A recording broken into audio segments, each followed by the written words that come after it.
বলবেন ঠিক না ঠিক? আমরা যে জমিনের উপর বসে আছি জমিনের মালিক কে? যে আসমানের নিচে বসেছি আসমানের মালিক কে? ইমানদার সব সময় প্রশংসা করবে কার? খাওয়া শেষে প্রশংসা, ঘুম শেষে প্রশংসা, পীরের পায়ে সেজদা দেওয়ার সময় প্রশংসা। এটা আল্লাহ। পীরের পায়ে সেজদা দেওয়া, মাজারে সেজদা দেওয়া আছে না নাই? কথা বলেন আছে না নাই? এই কপালটাকে একমাত্র কার সামনে ঠেকাতে হবে? সবাই বলেন কার সামনে? এই পৃথিবীর সব সৃষ্টিগুলো, বনের বাঘ, বনের সিংহ, তাদের মাথা নোয়ানো থাকে, তাদের হুঙ্কারে বন কেঁপে উঠে, তবুও তাদের কপালটাকে আল্লাহ তাআলা নিচের দিকে করে দিয়েছেন। সার্বক্ষণিক তারা সিজদা অবস্থায় থাকে আল্লাহর জন্য। বলুন আল্লাহু আকবার। কিন্তু আল্লাহর গোলাম বান্দা যারা, আদম সন্তান যারা, তাদের কপালটাকে আল্লাহ তাআলা উঁচু বানায় দিয়েছেন। সব সময় বান্দা তোমার কপালটাকে আমার সামনে উঁচু করে রাখবে, সব সময় তুমি মাথা উঁচু করে চলবে, সব সময় তুমি বুক টান টান করে চলবে। তোমাকে আমি এরকম মর্যাদা দিয়েছি, ওয়ালাকাদ কাররামনা বনি আদম ওয়া হামালনাহুম ফিল বাররি ওয়াল বাহর। জমিনের মধ্যে যত প্রাণী আছে সমস্ত প্রাণীগুলো তোমার কথা শুনবে। যখন মন চাইবে বাড়িতে বেড়াতে আসলে মুরগিটা জবাই করে দেবে, কোনোদিন প্রতিবাদ করবে না। নদীর থেকে কত সুস্বাদু মাছগুলো কিনে এনে ফ্রাই করে খেয়ে ফেলবে, অন্য মাছগুলো তোমার কোনোদিন প্রতিবাদ করবে না। বাছুরের সামনে থেকে, গাভীর ওলান থেকে দুধ দোহায়া নিয়ে আসবে, কিন্তু তোমার গাভীটা কোনোদিন প্রতিবাদ করবে না। সমস্ত সৃষ্টিগুলো তোমার পায়ের সামনে আমি লুটাইয়া দিয়েছি। সব সৃষ্টি কেবলমাত্র তোমার কল্যাণে কাজ করবে, সব সময় তোমাদের কথাগুলো শুনবে। বান্দা ওই সমস্ত নিয়ামতগুলো বক্ষণ করে করে তোমার কাজ হলো আমি আল্লাহর গোলামি করা, আমার সামনে তোমার মাথাটাকে ঠেকায়া দেওয়া। জোরে কন্যা সুবহানাল্লাহ। তাহলে এই কপালটা সব সময় কার সামনে নত করা লাগবে? সবাই বলেন কার সামনে? একজন মরা মানুষ যে কবরে চলে গিয়েছে, তিনি তো মৃত হয়ে গিয়েছেন। কবরের মধ্যে গিয়া তার দুনিয়াতেই তো ক্ষমতা তেমন ছিল না। আল্লাহ তাআলা মানুষকে এমনিতেই দুর্বল করে তৈরি করেছে, খলিকাল ইনসানু দাঈফা। এরপরে আবার মারা যাওয়ার পর, কবরে যাওয়ার পর সে নিজেই তো ইয়া নাফসি করতে করতে ব্যস্ত। আপনার জন্য সে কি দিতে পারে? কিছুই দিতে পারবে না। আপনি শুধু এইটুকু করতে পারেন, ওই আল্লাহওয়ালার কবরের পাশে দাঁড়াইয়া তার জন্য একটু দোয়া করতে পারেন। ঠিক না বেঠিক? কবর জিয়ারত করতে কি কোনো নিষেধ আছে? সবাই বলেন। কবর জিয়ারত করতে কোনো নিষেধ নাই।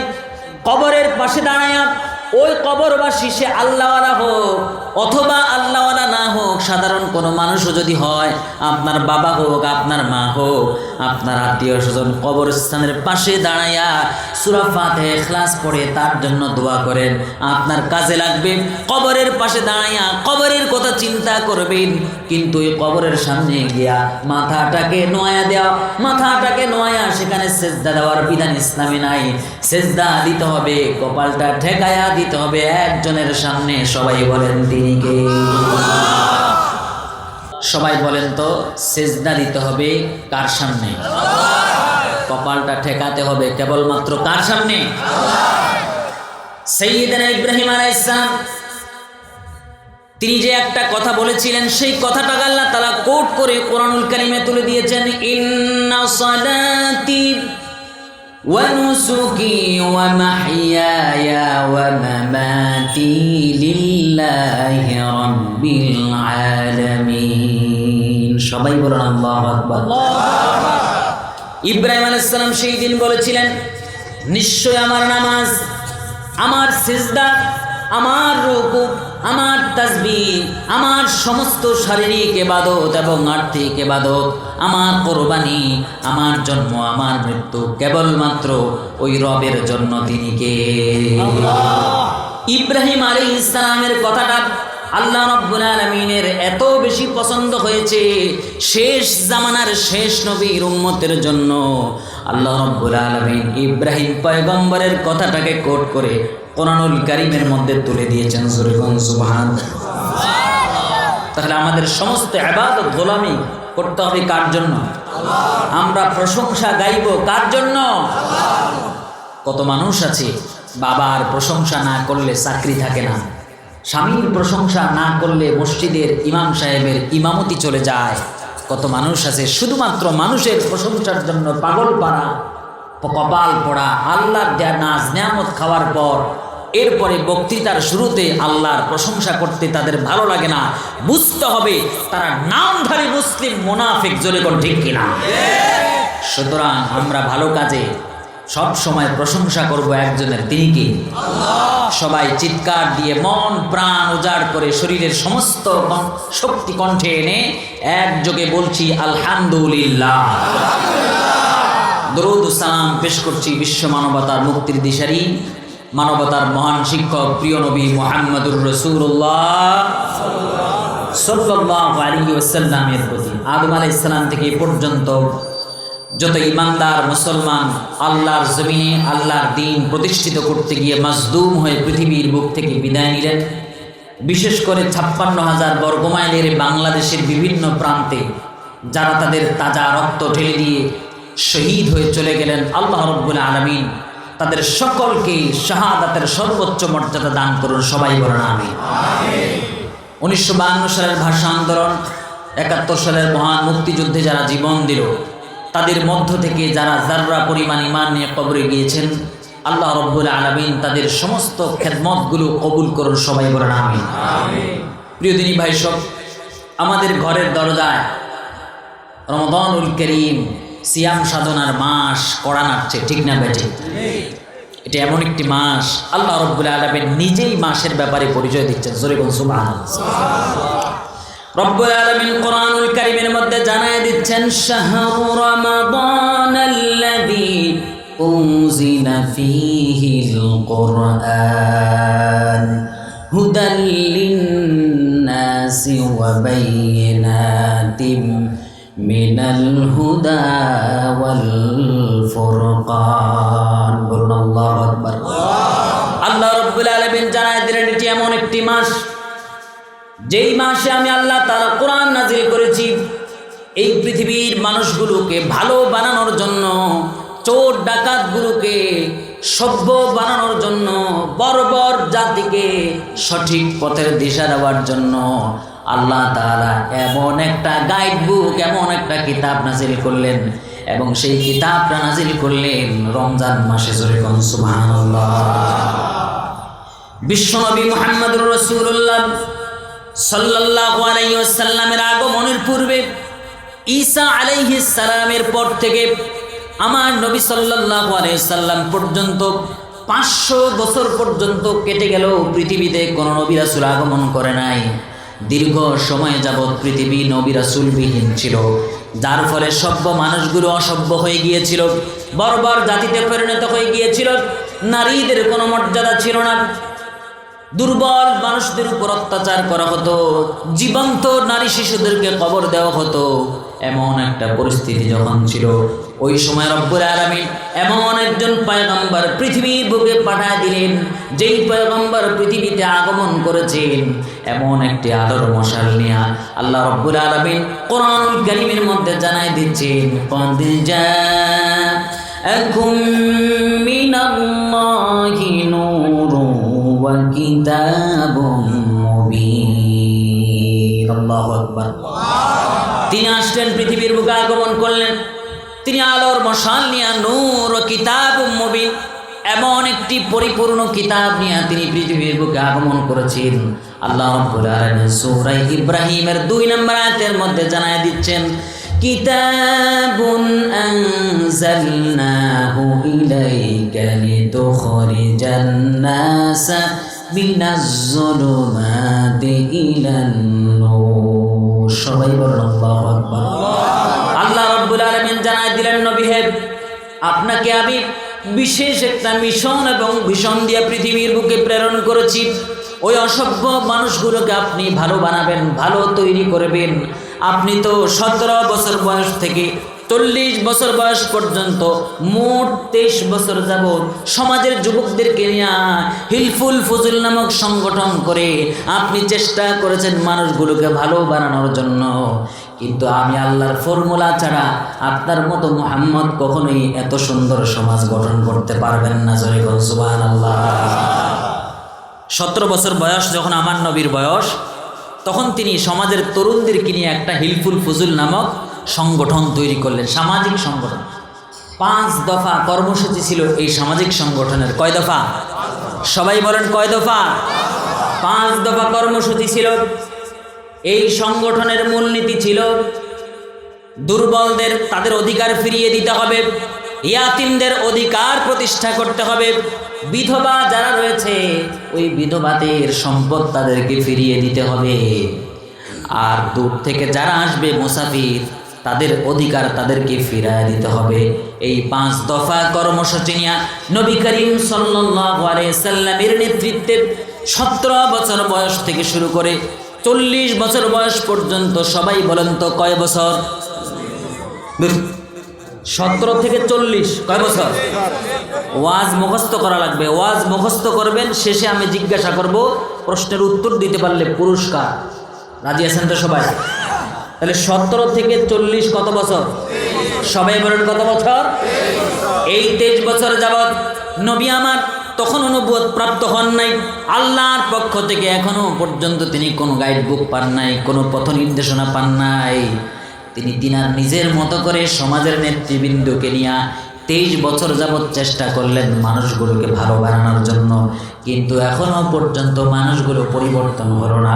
আল্লাহ রাব্বুল আলামিন বললেন, নবী হে, আপনাকে আমি দায়িত্ব, বিশেষ একটা দায়িত্ব আপনাকে দিচ্ছি। আপনি 17 বছর বয়স থেকে শুরু করে 40 বছর বয়স পর্যন্ত 23 বছর যাবৎ আপনি চেষ্টা করেছেন, আপনি তো পারবেন না। কারণ আমি আল্লাহ যতক্ষণ পর্যন্ত না আপনাকে পথ দেখাবো, আমি আল্লাহ যতক্ষণ পর্যন্ত না আপনাকে সঠিক ফর্মুলা দেখায় দেব, আমি আল্লাহ যতক্ষণ পর্যন্ত না আপনাকে গাইড বুক দেব, ওই গাইড বুক ব্যতীত আপনার মনের মতো করে আপনি সমাজ পরিবর্তন করতে পারবেন না। এই জন্য আল্লাহ তাআলা জানায় দিলেন, কিতাবুন আনজালনাহু ইলাইকা লিতুখরিজান নাসা মিনাজ যুলুমাতি ইলান নূর। আমি আপনাকে এমন একটা কিতাব দিচ্ছি, যেই কিতাবটা ফলো করে আপনি যদি চেষ্টা করেন, তাহলে আপনি আপনার জিন্দেগির যেই মিশন এবং ভিশন নিয়ে আপনি কাজ শুরু করেছেন, আপনি সফল হয়ে যাবেন। চোর ডাকাতগুলো ভালো হয়ে যাবে, অসভ্য মানুষগুলো সভ্য হয়ে যাবে, বর্বর মানুষগুলো ভালো হয়ে যাবে, তারা আপনার এমন খাঁটি সোনায় পরিণত হবে, এই মানুষগুলোর মাধ্যমে গোটা পৃথিবীর মধ্যে আলো ছড়িয়ে যাবে। বলুন আল্লাহু আকবার। এবার একটু খেয়াল করেন, ওই যে 40 বছর যখন আমার নবীর বয়স, এরপরে যখন আল্লাহর পক্ষ থেকে একটা কিতাব পেয়ে গেলেন, কিতাবের নাম কি? সবাই বলেন নাম কি? ওই কিতাবটা নাজিল হয়েছে কোন মাসে? রমজান মাসে নাজিল হয়েছে। আল্লাহ রাব্বুল আলামিন ওই কিতাব দেওয়ার পর এরপরে আমার নবী আরো 23 বছর বেঁচে ছিলেন। মোট 63 বছর তার হায়াত ছিল। প্রথমে হলো 17, তারপরে 23, এরপরে আবার 23 বছর যাবৎ নিজের মনের মতো চেষ্টা করেছেন, পরিবর্তন করা যায় নাই। কিন্তু যখনই আল্লাহ তাআলা কিতাব দিয়া দিলেন, কোরআন দিয়া দিলেন, 40 থেকে 63 পর্যন্ত ওই 23 বছরের রব্বুল আলামিন এমন একটা সুন্দর সমাজ আমার নবী উপহার দিয়া দিলেন, যেই সুন্দর সমাজ হলো শ্রেষ্ঠ সমাজ। সুবহানাল্লাহ। দেখেন ক্যালকুলেশনটা দেখেন, আগেরটাও 23, পরেরটাও, সবাই বলেন আগেরটাও পরেরটাও। আগের 23 চলেছে নিজের নিয়মে, আগের 23 চলেছে মানুষের বানানো নিয়মে, আগের 23 চলেছে সমাজের নেতৃবৃন্দের কথার আলোকে, পরের 23 চলেছে আল্লাহর নিয়মে, পরের 23 চলেছে কোরআনের বিধানের আলোকে। আগের 23 ব্যর্থ, পরের 23 সফল, আগের 23 ব্যর্থ, পরের 23 সফল। তাহলে বোঝা গেল পৃথিবীর মানুষের বানানো নিয়ম নীতি দিয়া সমাজ পরিবর্তন করা সম্ভব নয়। পৃথিবীর মানুষের বানানো সংবিধান দিয়া চোর ডাকাত ভালো করা যায় না। র্যাব থাকবে, পুলিশ থাকবে, চিতা থাকবে, কোবরা থাকবে, এরপরেও চোর ডাকাতি হবে, এমনকি কলমের খোঁচায় লক্ষ কোটি টাকা লুটপাট হয়ে যাবে, দেশের টাকা বিদেশে চলে যাবে, সমাজ পরিবর্তন সম্ভব নয়। আল্লাহর ফর্মুলা ব্যতীত সমাজ পরিবর্তন করা এটা কেবলমাত্র দিবালোকের স্বপ্নের মতো, জোরে কোন ঠিক কিনা? ফর্মুলা হতে হবে কার? সবাই বলেন কার? কেবলমাত্র আল্লাহর ফর্মুলা দিয়া আমার নবী সাল্লাল্লাহু আলাইহি ওয়াসাল্লাম পরবর্তী 23 বছরের সমাজটা পরিবর্তন করে দিয়েছেন। তার মানে বোঝা গেল, প্রমাণিত হয়ে যায়, আমরাও যদি সোনার বাংলা গড়তে যাই আমাদের হাতে আলোর মশাল থাকা লাগবে। ওই আলোর মশালের নাম হলো আল কোরআন, জোরে কোন ঠিক না বেটি? ওই আলোর মশালের নাম কি? সবাই বলেন নাম কি? সংসদ ভবনে যারা দাঁড়ায় কথা বলবে তাদের হাতে কোরআন থাকবে। কোরআনের বিধানের আলোকে যখন কথা বলবে, কারো পা চেটে কথা বলবে না, কারো নির্দেশনার আলোকে কথা বলবে না, কাউকে খুশি করার জন্য কথা বলবে না। কোরআনের বিধানের কথাগুলো যখন সংসদে দাঁড়ায় বলবে, মদের বিরুদ্ধে কথা বলবে, চুরি ডাকাতির বিরুদ্ধে কথা বলবে, দুর্নীতিবাজদের বিরুদ্ধে স্পষ্ট বক্তব্য দিতে পারবে। সংসদ থেকে শুরু করে ইউনিয়ন পরিষদ পর্যন্ত প্রত্যেকটা কার্যালয়ে যখন কোরআনের বিধান প্রতিষ্ঠিত হয়ে যাবে, সমাজটা শান্তিপূর্ণ হবে, সমাজটা ভদ্র হয়ে যাবে, মানুষগুলো ভালো হয়ে যাবে। রাতের বেলা সাধারণ মানুষ দরজা খুলে দিয়ে ঘুমাবে, কোনো চুরির ভয় থাকবে না, যদি কোন ঠিক কিনা? কোরআনের বিধান প্রতিষ্ঠিত হোক একদম রান্নাঘর থেকে সংসদ ভবন পর্যন্ত। এই রকম ইচ্ছা আপনাদের কার কার আছে? দুহাত তোলে আমার আল্লাহকে দেখান। নারায়ে তাকবীর, বলেন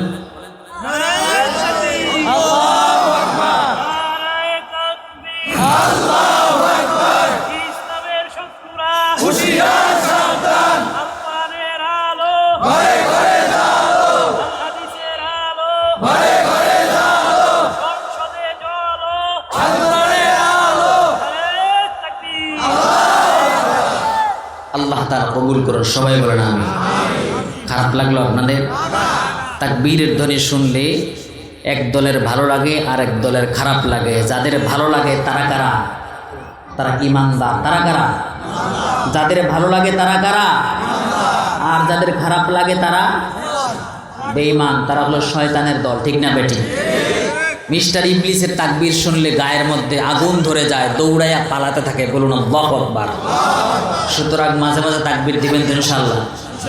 তাহলে এই যে কোরআন আল্লাহ তাআলা দিলেন, কোন মাসে দিলেন? সবাই বলেন কোন মাসে? আল্লাহ রাব্বুল আলামিন জানায় দিলেন, শ্রেষ্ঠ মাসে শ্রেষ্ঠ কিতাব দিলাম, শ্রেষ্ঠ জাতির জন্য, শ্রেষ্ঠ নবীর উপর।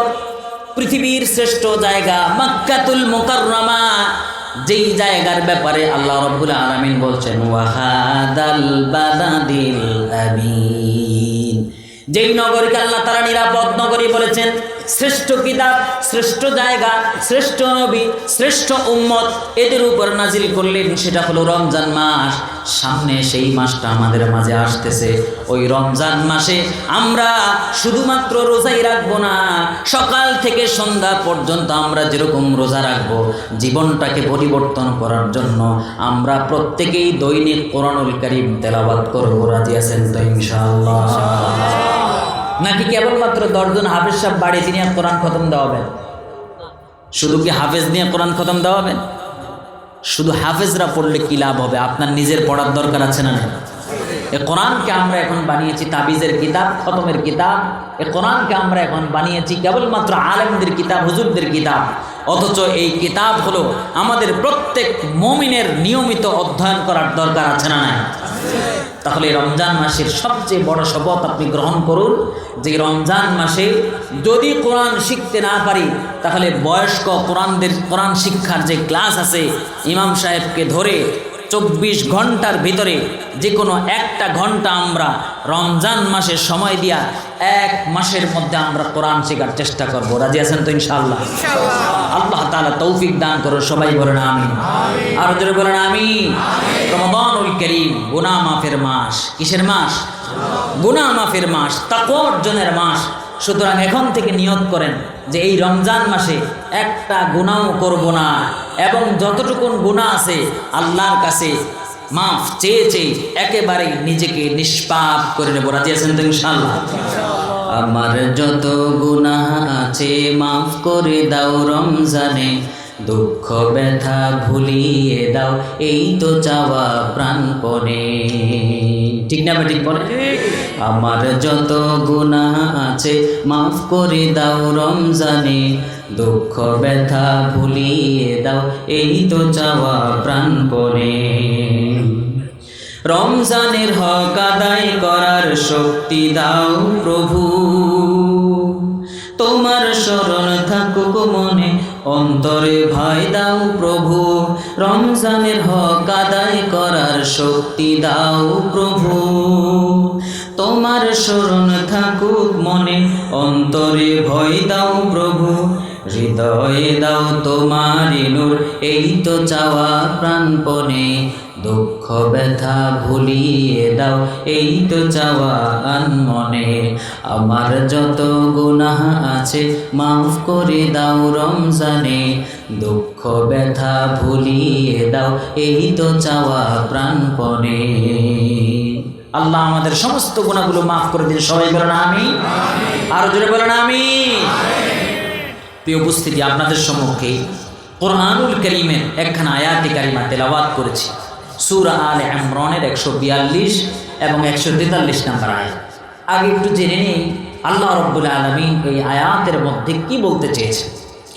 আল্লাহ রাব্বুল আলামিন বলছেন, আম হাসিবতুম আন তাদখুলুল জান্নাত, তোমরা কি ধারণা করে নিয়েছো আমি তোমাদেরকে এমনি এমনি জান্নাত দিয়ে দেব, এমনি এমনি জান্নাতের মধ্যে প্রবেশ করতে দেব।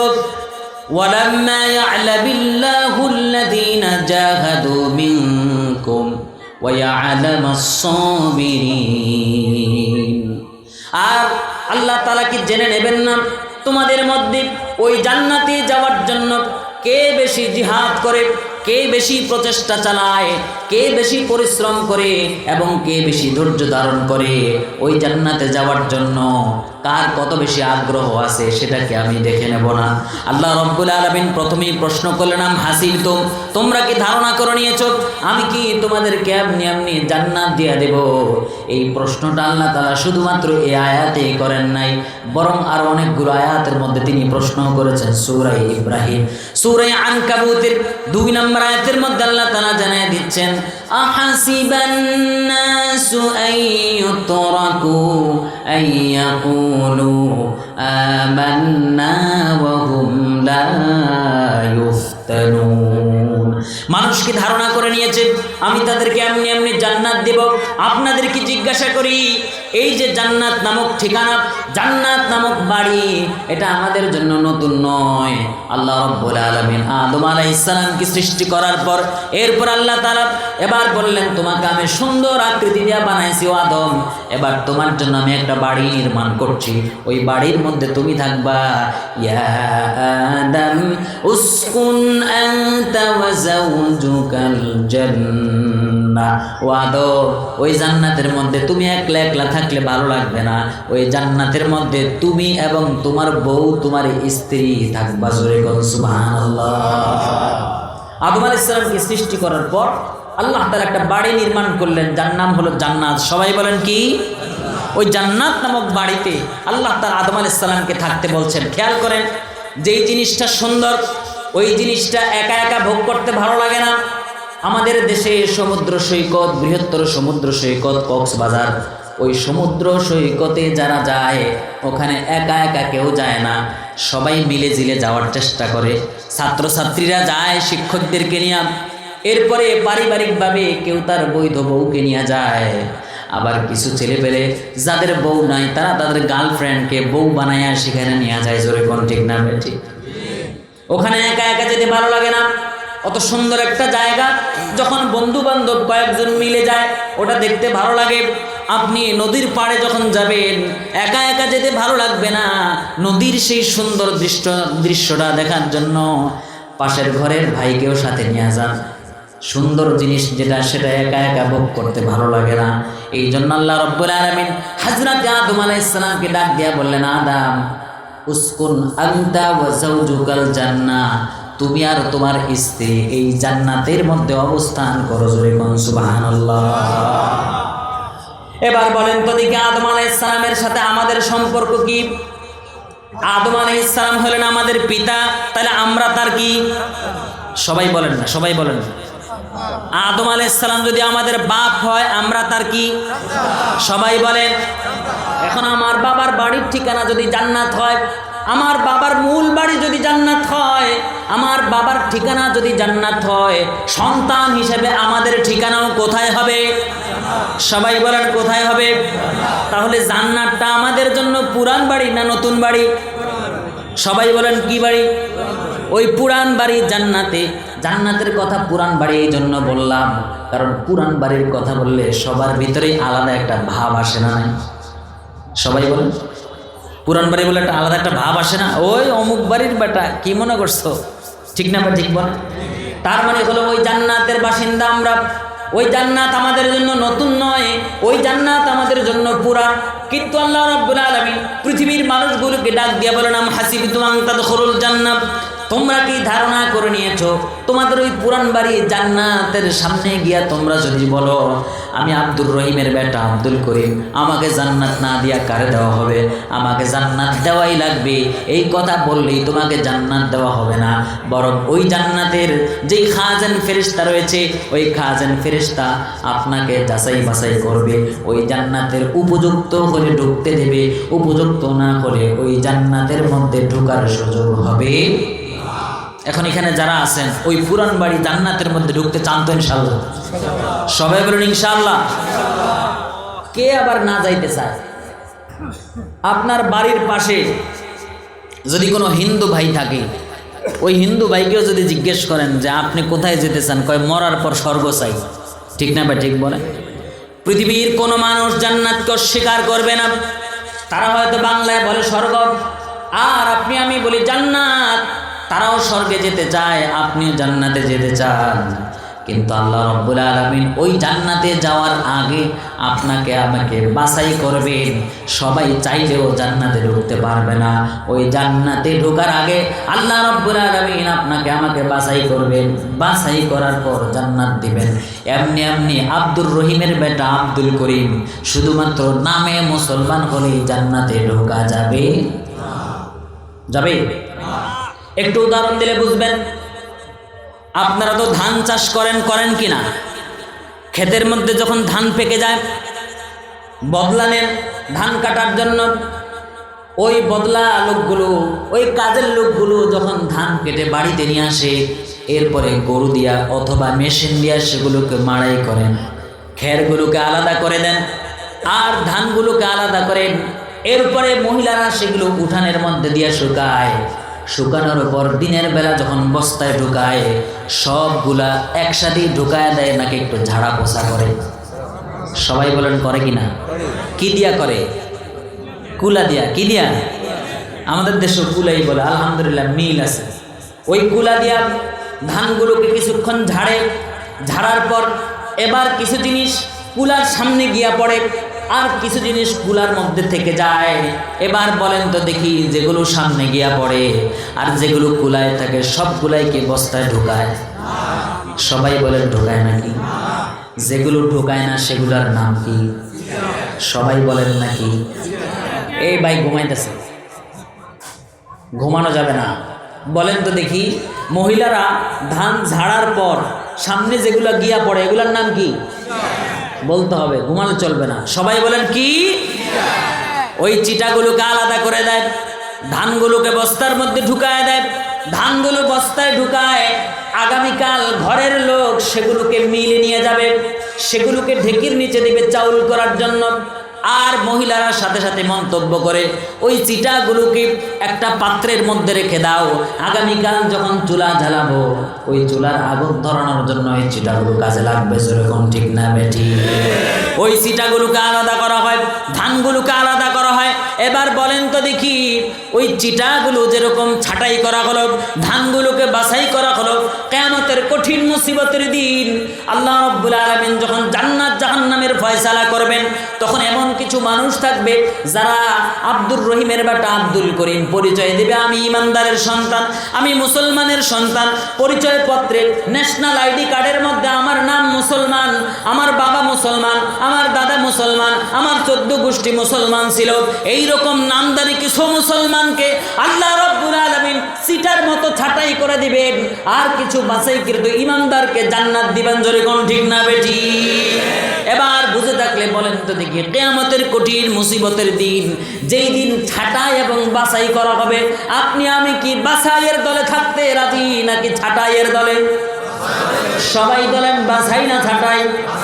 কারা কারা বাছাইতে থাকতে রাজি আছেন তো হাত তুলে আমরা আল্লাহকে দেখান। নারায়ে তাকবীর, নারায়ে তাকবীর। হাত নামান। বাছাইয়ে থাকতে হলে বাছাইয়ের পদ্ধতি আমাদের জানা লাগবে। বাছাইটা আমাদেরকে করবেন কে? কি জন্য করবেন? জান্নাতের জন্য। কি জন্য? ওয়াজ শুধু শুনলে চলবে না, মুখস্থ করেন। কি জন্য বাছাই করবেন? কে করবেন? এবার শুনেন কিভাবে করবেন, জানার দরকার আছে না? দলিল নেন কোরআন থেকে। আল্লাহ রাব্বুল আলামিন কোরআনুল কারীমের মধ্যে জানায় দিয়েছেন, ওয়ালানাবলুওয়ান্নাকুম বিশাইইম মিনাল খাউফি ওয়াল জু'i ওয়া নাকসিম মিনাল আমওয়ালি ওয়াল আনফুসি ওয়াত তামারাত।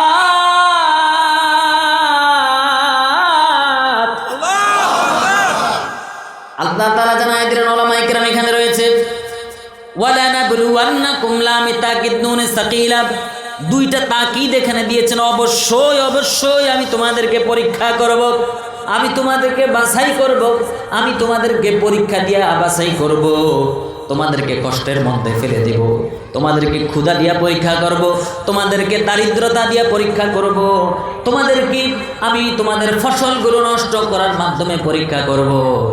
আরে ক্ষেতের মধ্যে কি সুন্দর ধান লাগাই আসছে, ধানগুলো কেমন সবুজ হয়েছে। পরের দিন হঠাৎ করে এমন একটা ঝড় আসলো, এক ঝড়ে সব ধানগুলো শেষ হয়ে যায়। বলেন তো দেখি, এই যে মুহূর্তের মধ্যে নষ্ট হয়ে গেল, এই পরীক্ষাটা আমাদেরকে করেন কে? অনেক সময় দেখা যায় একটা সন্তান এই তো মাত্র বড় হয়েছে, তার 20 বছর 25 বছর বয়স, পড়ালেখা শেষ হয়েছে, চাকরিতে যাবে, এবার চাকরিতে গিয়ে কিছু টাকা পয়সা রোজগার করবে।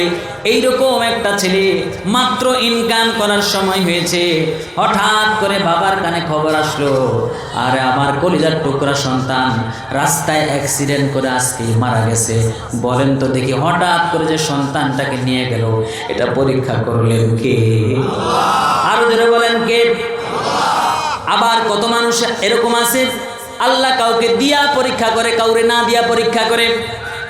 ওই সময় দেখা যায় যে একটা সন্তান আল্লাহ তাআলা 10 বছর পর দিছে, বিয়ে করার পর 1 বছর 2 বছর 3 বছর 5 বছর চলে যায়, সন্তান হয় না।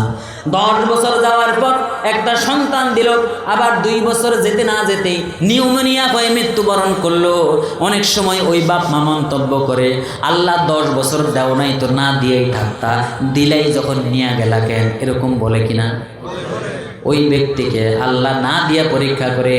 আবার কিছু বাপ মা আছে 10টা সন্তান আল্লাহ তাকে দিয়েছে, মাঝে মাঝে আমাদের কাছে এসে বলে, হুজুর এইরকম 10টা থাকার চাইতে একটাও না থাকলে আমার ভালো হতো। ঠিক না বেটি?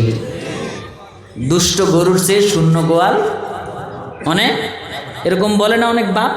অনেক বাপ এসে আমাদের কাছে আফসোস করে বলে, হুজুর 10টা পোলা আল্লাহ দিছে, ওই 10টা পোলার চাইতে আমাকে যদি আল্লাহ একটাও না দিত তাও ভালো হতো।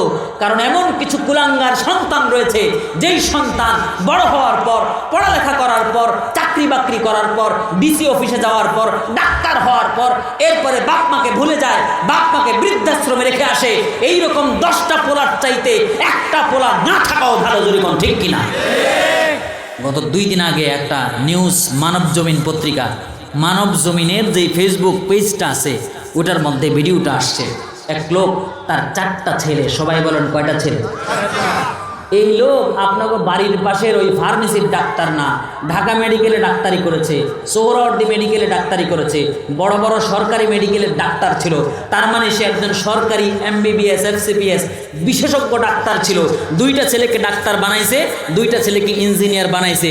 4টা মানুষের মতো মানুষ বানাইয়া বাপ মনের মতো আশা করে বসে আছে, আমার 4টা ছেলেকে আমি অনেক বড় কিছু বানিয়েছি, এই 4টা ছেলে আমাকে দেখবে, আমাকে দেখবে, আমি তাদেরকে নিয়ে গর্ব করব, সমাজের মানুষের কাছে বুক উঁচু করে কথা বলবো। কিন্তু দেখা গেল কিছুদিন পর এই সন্তানগুলো, তার মা যখন মারা গেছে, মারা যাওয়ার পর ওই লোক ব্যাংক থেকে 4 কোটি টাকা উত্তোলন করেছে শুধুমাত্র নিজের স্ত্রীর দোয়ার অনুষ্ঠান করবে। কয় কোটি? 4 কোটি টাকা উত্তোলন করছে, নিজের স্ত্রীর দোয়ার অনুষ্ঠান করবে। এই 4 ছেলে বাবার সাথে প্রতারণা করে 4টায় একত্রিত হয়ে বাবার এই 4 কোটি টাকা নিয়ে আমেরিকায় চলে গিয়েছে। বাপ এখন বর্তমানে বৃদ্ধাশ্রমের মধ্যে বাচ্চা ছেলের মতো কান্নাকাটি করে চিৎকার দিয়ে বলেন নাউজুবিল্লাহ। এবার বলেন, এরকম কুলাঙ্গার 4টা সন্তান যদি আরো 8টাও যদি ডক্টর হয়, এইরকম কুলাঙ্গার সন্তান 10টা থাকার চাইতে একটা সন্তানও না থাকা ভালো, ঠিক কিনা বলেন? আফসোস ওই বাবার জন্য। বাপ কাঁদতে কাঁদতে অস্থির হয়ে যাচ্ছে, কি করলাম জীবনে, কি করলাম। ভিডিওটা ভাইরাল হয়েছে, দেখবেন মিলিয়ন মিলিয়ন ভিউ হয়েছে। ওই বাবাদের চোখের পানি আর্তনাদ আজকে হাহাকার করছে। বৃদ্ধাশ্রমগুলো দিন দিন বাড়ছে, সেখানকার লোকেরা বড় কষ্টের মধ্যে রয়েছে। তাদের বলার মতো কেউ নাই, খাওয়ানোর মতো কেউ নাই, তাদেরকে একটু আদর্শ হাত দেওয়ার মতো কেউ নাই। একটা মানুষ যখন বয়স হয়ে যায়, সে তো একটা শিশু বাচ্চার মতো আচরণ করে। ওই শিশু বাচ্চা যেরকম বাবার মায়ের উষ্ণ আদর চায়, একজন বয়স্ক মানুষ সেরকম একটু আদর্শ হাত চায়, আর কিছুই চায় না, ঠিক না ভাই? ঠিক বলেন। একজন বুড়া দাদা শুধুমাত্র নাতির একটু আদর চায়, নাতিটাকে নিয়ে ঘুরবে, একটু হাঁটবে, খেলবে, এটাই তো তার চাওয়া পাওয়া, আর তেমন কিছু। কিন্তু ওই বয়সে যদি বৃদ্ধাশ্রমে থাকা লাগে, আশেপাশে ছেলে নাই, মেয়ে নাই, নাতি নাই, নাতনি নাই, এটার চাইতে যন্ত্রণা আর কিছুই হতে পারে না। প্রিয় ভাইয়ের আমার, এই ঘটনা বলার পর আপনাদেরকে একটা শিক্ষার কথা বলতে চাই। ওই বৃদ্ধাশ্রমগুলো খোঁজ খবর নিয়ে দেখেন, ওই বৃদ্ধাশ্রমগুলোতে আজকে সেখানে নিয়ে দেখেন, সেখানকার কোনো বাপ তার সন্তান আলেম হয়েছে, মসজিদের ইমাম, মাদ্রাসার ছাত্র, কোরআনের হাফেজ, কোরআনের আলেম, এইরকম কোন সন্তান তার বাপ মাকে বৃদ্ধাশ্রমে রেখে আসে নাই। জোরে কোন ঠিক কিনা? বৃদ্ধাশ্রমে যারা আছে খোঁজখবর নিয়ে থাকেন, হয় কারো সন্তান ডিসি অথবা এসপি অথবা ডাক্তার অথবা ইঞ্জিনিয়ার, খোঁজখবর নিয়ে দেখেন সেখানকার কোনো বাপের সন্তান মাদ্রাসায় পড়ে নাই, আলেম না। তার মানে বোঝা যায় আপনার সন্তানকে আপনি দ্বীনি শিক্ষা দিন, ইসলাম শিক্ষা দিন, কোরআন শিখান, আপনার সন্তানকে আলিফ বা তাসা শিক্ষা দেন, আপনার সন্তান কোনোদিন আপনাকে কষ্ট দেবে না। 5,000 টাকা বেতন পায়া একটা মসজিদের ইমাম তার বাপকে খাওয়ায়, তার মাকে খাওয়ায়, তার স্ত্রীকে খাওয়ায়, তারপরেও তার অভাব হয় না, বরকত ঢেলে দেয় কি? এই বরকতের উসিলা কইয়া আবার ইমাম সাহেবের বেতন কমায় দিয়েন না। এই বরকতের ওয়াজ শুনে শুনে এখন আমরা ইমাম সাহেবদের বেতন কমাইতে কমাইতে কোথায় নিয়েছি। এ কাজ করবেন না। মসজিদের ইমাম সাহেব তিনি আপনাদেরকে নিয়ে স্বপ্ন দেখেন, আপনাদেরকে আপনাদের নামাজের নেতৃত্ব দেন। ওয়াল্লাহি আল্লাহর কসম করে বলছি, আপনার মসজিদের ইমাম সাহেব যদি নামাজের মধ্যে দাঁড়ায় চিন্তা করে, একটু পর তো বউটারে নিয়ে হসপিটালে যাওয়া লাগবে, টাকার তো ম্যানেজ নাই, আমি কিভাবে ডাক্তারের কাছে যাব, এই চিন্তা যদি তার নামাজের মধ্যে আসে, বলেন তো নামাজ গিয়ে আসে না গেছে? সবাই বলেন আসে না গেছে? আপনার নৌকার মাঝিকে যদি আপনি ভালো না রাখেন, নৌকা ডুবে যাওয়ার সম্ভাবনা আছে না? না। সুতরাং ইমাম সাহেবের বেতন বাড়ায় দেওয়ার চেষ্টা করবেন, বলুন ইনশাআল্লাহ। সভাপতি সাহেব কই? মসজিদের সভাপতি সাহেব আছে? ইমাম সাহেবের বেতন কত? আমি কিন্তু জানি না, জাস্ট আপনাদের এমনি জিজ্ঞেস করলাম, বলেন না কত? প্রায় 10,000 টাকা। প্রায় যেন বলা না লাগে, বলবেন 10,000 টাকা দেবো, আরো বেশি দেবো ইনশাআল্লাহ বলেন। আপনারা কি একমত আছেন তো? ইমাম সাহেবের বেতন বাড়ালে খুশি না বেজা? যদি খুশি হয়ে থাকেন, আপনারা সহযোগিতা না করলে কি হে বাড়ির থেকে জমি বিছাই না দিব? সভাপতি হয়ে তো বিপদে পড়ে নাই, সবাই সহযোগিতা করা লাগবে। রাজি আছেন তো ইনশাআল্লাহ? আবার মনে করেন না যে হুজুর মনে হয় কানে কানে কয়ে দিছে বক্তারে, আমার পক্ষে কওয়া লাগে না। প্রতিটা মাহফিলে আমি এটা বলার চেষ্টা করি, এই কারণে এটা মাসালার সাথে রিলেটেড। আপনার নামাজ হবে না যদি ইমাম সাহেব টেনশনে থাকে। আমার যখন মসজিদে খতিবের ইন্টারভিউ দিতে গিয়েছি, সভাপতি সাহেব আমাকে জিজ্ঞাসা করেছে, হুজুর আপনার কত বেতন হলে চলবে? আমি তখন উত্তর দিয়েছিলাম, আপনাদের খতিব সাহেবকে টেনশন মুক্ত রাখার জন্য যতটুকুন দরকার ততটুকুন দিবেন, এর বেশি আমি চাই না। উত্তর ঠিক আছে না? উত্তর ঠিক আছে না? আলহামদুলিল্লাহ, তারা আমাকে সেরকম দেওয়ার চেষ্টা করে। আল্লাহ তাআলা কবুল করুন, সবাই বলেন আমিন। আল্লাহ তাআলা আমাদের সমাজের মধ্যে যেই বাপ যেই মা সন্তানদেরকে নিয়ে কষ্টে আছে, ওই বাপ মার চোখের পানিগুলো আল্লাহ তাআলা কবুল করুন, সবাই বলেন আমিন। ওই সন্তানগুলোকে আল্লাহ তাআলা হেদায়েতের পথ দেখান, সবাই বলেন আমিন। তার মানে জান্নাতে যাওয়ার জন্য আল্লাহ তাআলা আমাদেরকে পরীক্ষা করবেন। পরীক্ষা করবেন কে? পরীক্ষার মাধ্যমে বাছাই হবে। ওই বাছাইয়ের মধ্যে যারা টিকবে তারা কেবলমাত্র জান্নাতে যাবে। ঝাড়া পোছার মাধ্যমে ধান যেরকম কলে যাওয়ার জন্য বাছাই হয়, আল্লাহ রাব্বুল আলামিন আপনাকে আমাকে এরকম বাছাই করবেন পরীক্ষার মাধ্যমে। এবার শুনেন ওয়াজ, আল্লাহ তাআলা এই পরীক্ষা করবেন 3 জায়গায়। সবাই বলেন কয় জায়গায়? ওয়াজ মুখস্থ করেন, পরীক্ষা হবে কয় জায়গায়? পরীক্ষা করবেন কি জন্য? জান্নাতের জন্য। কি জন্য? জান্নাত কি পুরান বাড়ি না নতুন বাড়ি? সবাই বলেন কি বাড়ি? পুরান বাড়ির মালিক আমরাই জান্নাতে যাব, বলুন ইনশাআল্লাহ। তাহলে সেই জান্নাতের জন্য আমাদেরকে বাছাই করবেন কে? বাছাই করার জন্য পরীক্ষা করবেন কি করবেন না? পরীক্ষা করবেন কয় জায়গায়? সবাই বলেন কয় জায়গায়? 1 নাম্বার পরীক্ষা করবেন দুনিয়ায়, 2 নাম্বার পরীক্ষা করবেন কবরে, 3 নাম্বার পরীক্ষা করবেন হাসরে। সবাই বুঝে থাকলে বলেন পরীক্ষা হবে কয় জায়গায়? সবাই বলেন একসাথে এক নাম্বার কি? দুনিয়া। সবাই বলেন কি? 2, 3। আজকে কবরস্থান কমিটির উদ্যোগে ওয়াজ মাহফিল না? তাহলে কবরের বিষয়ে আলোচনা শোনার দরকার আছে না নাই? তাহলে আজকে আমরা 3 জায়গার পরীক্ষার কথা শুনবো। 1, সবাই বলেন না, মুখস্থ করেন। 1, 2, 3। বারবার বলাচ্ছি মুখস্থ করার জন্য। এটা একটা ক্লাস। এটা কি? কোরআনের এটা একটা ক্লাস। এই ক্লাসের মধ্যে আপনারা আপাতত ছাত্র আর আমি আপনাদের শিক্ষক। ছাত্র এবং শিক্ষক 2 পক্ষের আত্মার মিল হয়ে গেলে আত্মীয়তা হয়ে যায়। আত্মীয়তা হয়ে গেলে ওয়াজ ভালো হবে না খারাপ হবে? ভালো। তাহলে আল্লাহ তাআলা জানায় দিলেন আমি পরীক্ষা করব। পরীক্ষা করবেন আল্লাহ দুনিয়ায়, পরীক্ষা করবেন কবরে, পরীক্ষা করবেন হাসরে। এবার আসেন দুনিয়ার পরীক্ষার কথাগুলো একটু জেনে নেই। যুগে যুগে এই পৃথিবীতে যত মানুষ পৃথিবীতে আগমন করেছে প্রত্যেকেই আল্লাহ তাআলা পরীক্ষার মধ্যে ফেলে দিয়েছেন। তবে সবচাইতে বেশি পরীক্ষা করেছেন আল্লাহ নবীদেরকে। জোরে কোন সুবহানাল্লাহ। নবীদেরকে আল্লাহ সবচাইতে বেশি পরীক্ষা করেছেন। দলিল নেন, বিশ্বনবী মুহাম্মদুর রাসূলুল্লাহ। সবাই বলেন সাল্লাল্লাহু আলাইহি ওয়াসাল্লাম। নবী করিম সাল্লাল্লাহু আলাইহি ওয়াসাল্লাম বলেন আশাদ্দুন নাসি বালাআল আম্বিয়া সুম্মাল আমসাল ফাল আমসাল। এই যুগে এই পৃথিবীতে যত নবী রাসূল পৃথিবীতে আসেছে সব মানুষদের মধ্য থেকে আমি আল্লাহ তাআলা নবীদেরকে সবচেয়ে কঠিন পরীক্ষা করেছি। জোরে কোন সুবহানাল্লাহ। পরীক্ষা করেছেন আল্লাহ তাআলা হযরত আদম আলাইহিস সালামকে, পরীক্ষা করেছেন আল্লাহ তাআলা নূহ আলাইহিস সালামকে। নূহ আলাইহিস সালাম তিনি বলেন ইন্নী দাউতু কওমি লাইলা ওয়া নাহারা। আমার কওমকে আমি সকাল সন্ধ্যা দাওয়াতি কাজ করেছি। আমার কওমের লোকেরা আমাকে দাওয়াতি কাজ তো কবুল করেই নাই, বরং আমাকে তারা মেরেছে। মারতে মারতে মারতে মারতে আমি অজ্ঞান হয়ে পড়ে গিয়েছি। আরে কতক্ষণ পর্যন্ত অজ্ঞান ছিলাম আমি নিজেও জানি না। ঘুম থেকে ওঠার পর জ্ঞান ফেরার পর আমি আবার দাওয়াতি কাজ শুরু করে দিয়েছি। আল্লাহ তাআলা পরীক্ষা করে দিয়েছেন। পরীক্ষা করেছেন হযরত ইব্রাহিম আলাইহিস সালামকে। ইব্রাহিম আলাইহিস সালামকে ওই নমরুদ 40 দিন যাবত আগুনের মধ্যে ফেলে রেখেছেন। ওই 40 দিনের পরীক্ষা করেছেন কে? আরো জোরে বলেন কে? আল্লাহ তাআলা পরীক্ষা করেছেন হযরত ইউসুফ আলাইহিস সালামকে। কতগুলো বছর ইউসুফ আলাইহিস সালাম কারাগারের মধ্যে ছিল। তার মানে কারাগারের মধ্যে যাওয়া পরীক্ষা কার? সবাই বলেন কার? এতে বোঝা যায় কারাগারে যারা যায়, জেলখানায় যারা যায় তারা সবাই চোর বাটপার না। কিছু চোর বাটপার আছে, আবার কিছু আল্লাহওয়ালা ইমানদার আছে।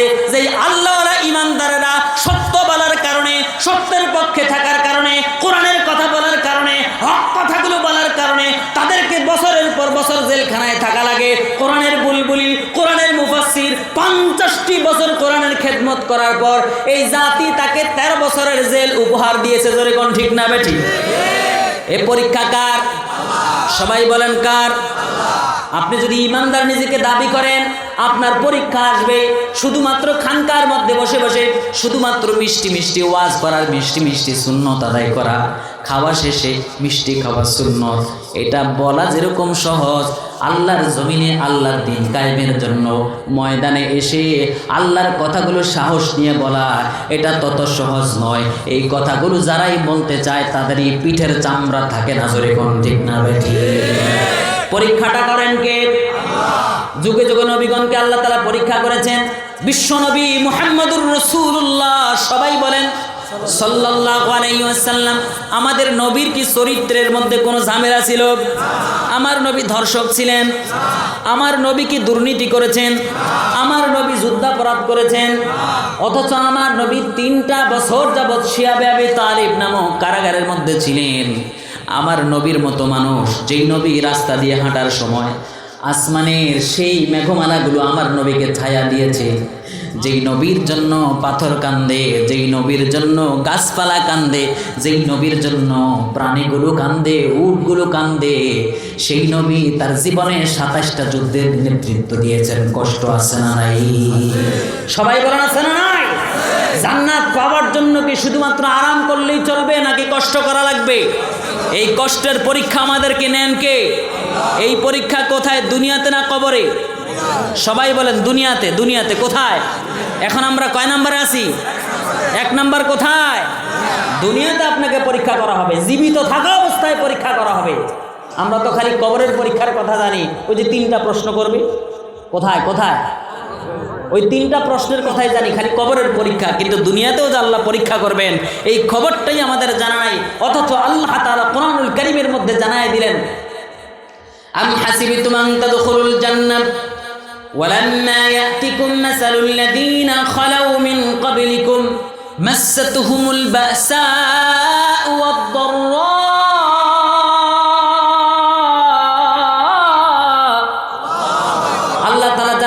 তোমাদেরকে পরীক্ষা করব যেমনটি তোমাদের পূর্ববর্তী জাতিকে পরীক্ষা করেছি। একদিন এক সাহাবী এসে বলল, ইয়া রাসূলুল্লাহ, ইয়া হাবিবাল্লাহ, আপনি কি আমাদের জন্য আল্লাহর কাছে একটু দোয়া করবেন না? ওই কাফের বেঈমানদের অত্যাচারে আমরা শেষ হয়ে গেলাম, আমাদের বাড়ি ঘরগুলো জ্বালায় দিল, আমাদেরকে বাড়িতে থাকতে দেয় না, আমাদের ফসলগুলো নষ্ট করে দিল। আল্লাহর কাছে একটু দোয়া করেন না, আল্লাহ যদি আমাদেরকে একটু সাহায্য করতো। বিশ্ব নবী ডাক দিয়া বললেন, আরে সাহাবী, তোমরা তো জানো না এত তাড়াতাড়ি তোমরা ব্যস্ত হয়ে গিয়েছো। তোমাদের পূর্ববর্তী জাতিকে কিভাবে পরীক্ষা করা হয়েছে দেখো। তোমাদের পূর্ববর্তী জাতি যারা ইমানদার ছিল ওদেরকে ধরে এনে তাদেরকে জমিনের মধ্যে গর্ত করে বুক পর্যন্ত তাদেরকে সেখানে জীবন্ত অবস্থায় ঢুকায় দেওয়া হয়েছে। এরপরে করাত দিয়া তাদের মাথাগুলো চিরে ফেলা হয়েছে, তাদেরকে অর্ধেক করে ফেলা হয়েছে। এরপরে তারা শব্দটি পর্যন্ত করতে পারে নাই। লোহার চিরুনি আনা হয়েছে, ওই লোহার চিরুনি দিয়া শরীর থেকে খামসায়া খামসায়া গোশতগুলো এবং হাড্ডিগুলো আলাদা করা হয়েছে। লা ইয়াসুদ্দুহু যালিকা আন দীনিহি। এত কষ্ট, এত জুলুম, এত পরীক্ষা তাদেরকে ঈমান থেকে এক চুল পরিমাণ নড়াতে পারে নাই। জোরে কন্না সুবহানাল্লাহ। পরীক্ষা কাকে বলে?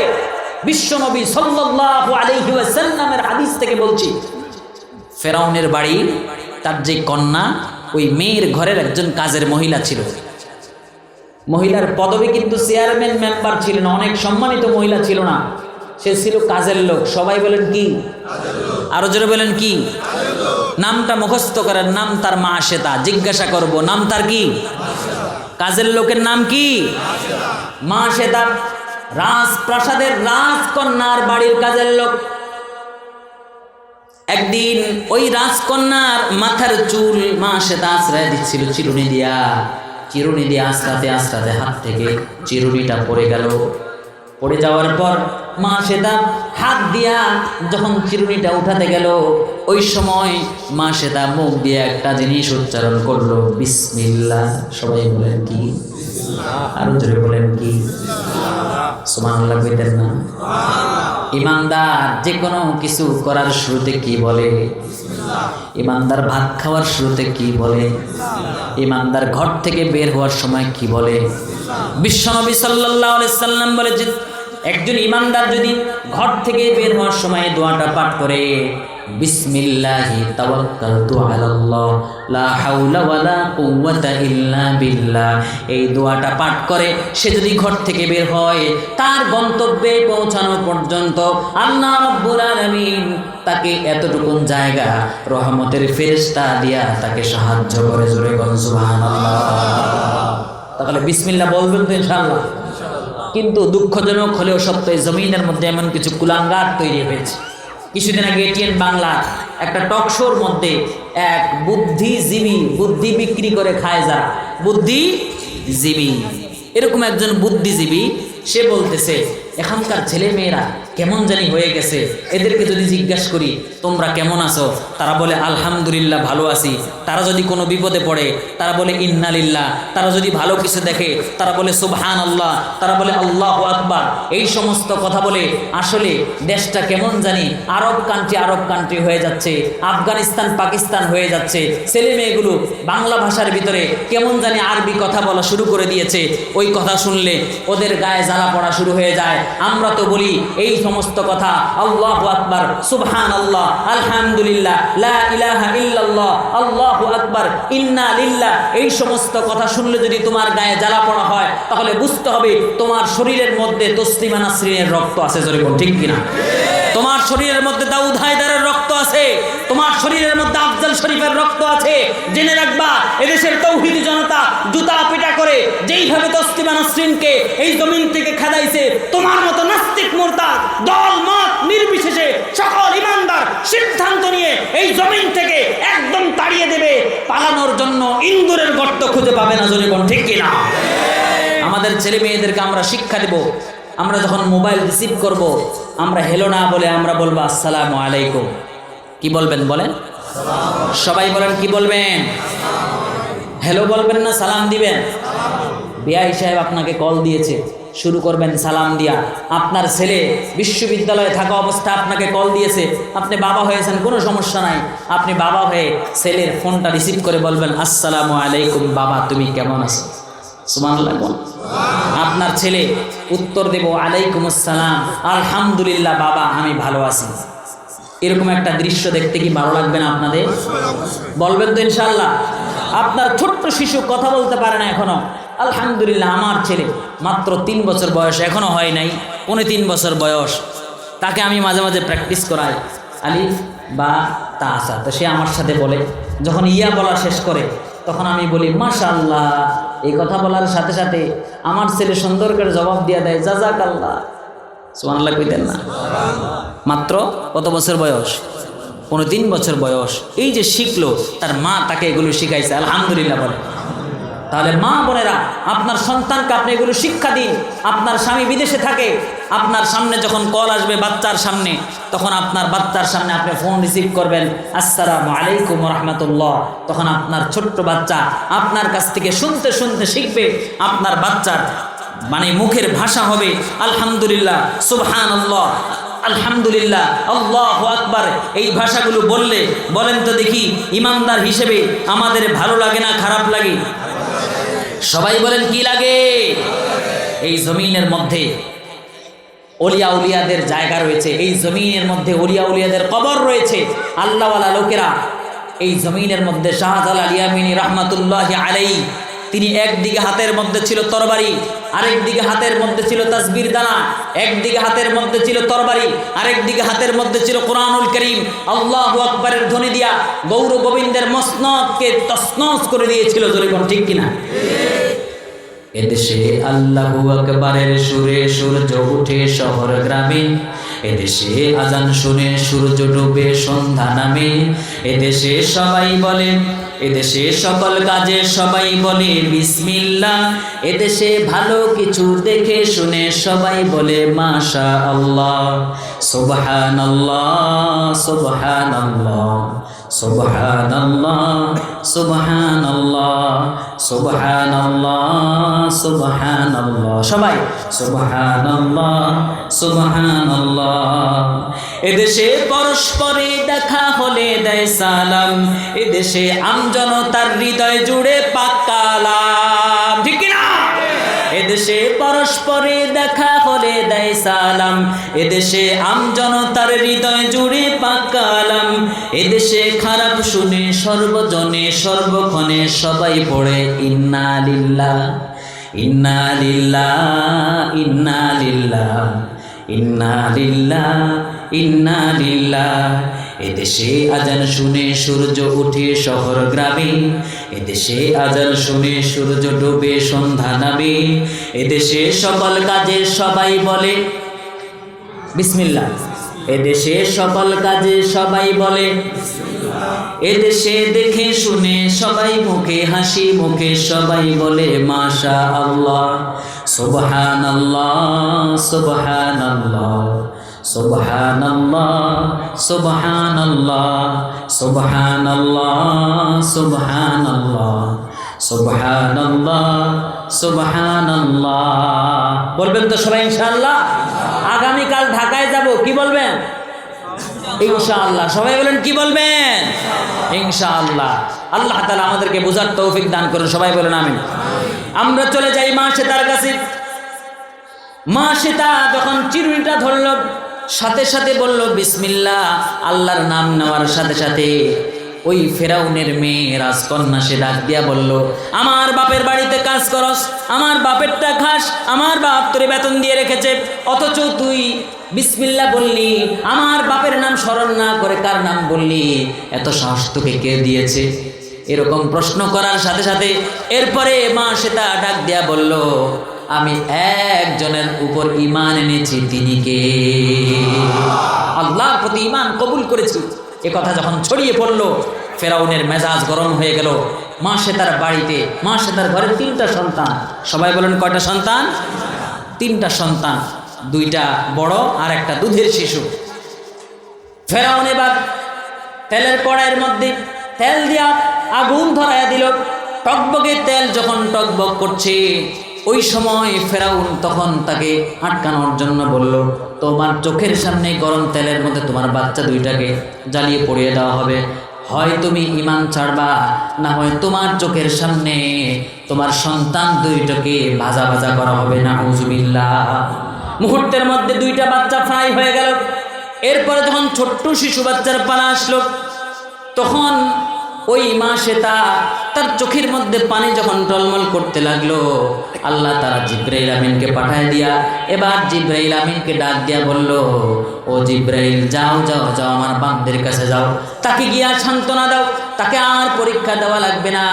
এরপরে ছোট্ট বাচ্চা দুধের শিশু, যার মুখে এখনো পর্যন্ত কথা ফোটে নাই, ওই ছোট্ট বাচ্চাটা মাকে ডাক দিয়া বলল, মা গো মা, ওই যে তুমি তেলের কড়াই দেখতে পাচ্ছ, ওই তেলের কড়াইটা আসলে তেলের কড়াই নয়, বরং সেটা হলো জান্নাতের টুকরা। জোরে কোন সুবহানাল্লাহ।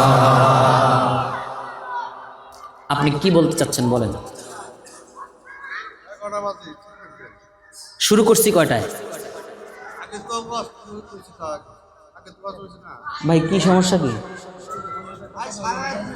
আপনার কি খারাপ লাগে? এটা কোনো কথা হইলো?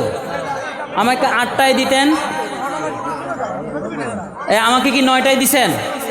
এই প্রধান বক্তা, অন্তত 2টা ঘন্টা বয়ান করতে হবে। অনেক প্রতীক্ষায়। আশ্চর্য কথা, প্রতিটা মানুষ মনোযোগ দিয়ে কথা শুনতেছে, আমি তো দেখতেছি ওনার আলামতগুলো। কি সমস্যা? আপনার যদি 11টায় বয়ান শেষ করার টাই শোনেন, কথা শোনেন, আমাকে ওনার সাথে কথা বলতে দেন। আপনার যদি 11টায় মানে প্রোগ্রাম শেষ করার টার্গেট থাকতো, তাহলে আমাকে 9টায় দিতেন। 9টায় দিছেন? 9টায় দিছেন আমাকে? একটা আলোচনা ধরছি, আমি তো আয়াতের তাফসীর করতেছি। কি আশ্চর্য! আরে মানুষজন উঠে যেতে লাগলে তো আমিই ঠেকাবো, আমি তো বুঝবো সেটা, নাকি? আমার নজর নাই, মানুষ আসতেছে আর ওই যে দেখেন সব দাঁড়ায় রয়েছে। কথা না বলে আপনি সভাপতির সাথে কথা বলেন। আপনি কন্টিনিউতে কথা বলেন কেন? আমি তো দেখতেছি উনি বারবার ওখানে ইশারা দিচ্ছে ইমাম সাহেব। আপনার সমস্যা হলে উঠে যাবে। আপনার সমস্যা হলে উঠে যাবে। আশ্চর্য। আপনি শেয়ার হাতে কথা বলেন কেন? আপনার যে সভাপতি আছে তার সাথে কথা বলেন।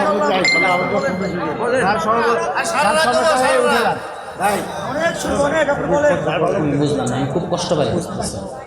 একটা মানুষ উঠে না, মানুষ উঠে যেতে লাগলে তো আমিই বুঝবো ভাই। আমি তো সারা বাংলাদেশে ওয়াজ করি, তাদের কষ্ট আমি বুঝবো না? আপনাদের কি বিরক্ত লাগতেছে?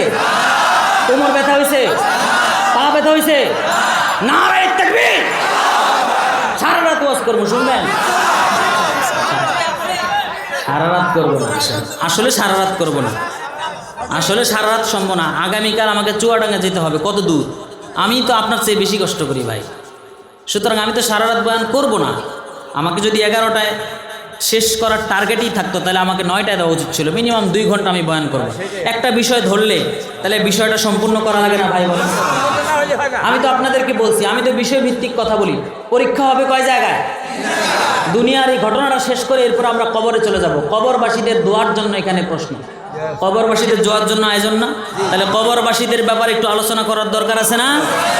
শেষ করতে দেন ভাই। কি বাপদাদের ইচ্ছা বলতেছি? দুঃখজনক, খুব দুঃখজনক, কষ্ট পাইলাম। যদি এমন হতো যে মানুষ আমার বয়ান শুনতে ভালো লাগতেছে না, উঠে যাচ্ছে 2-4 জন, তাহলে বুঝতাম ঠিক আছে।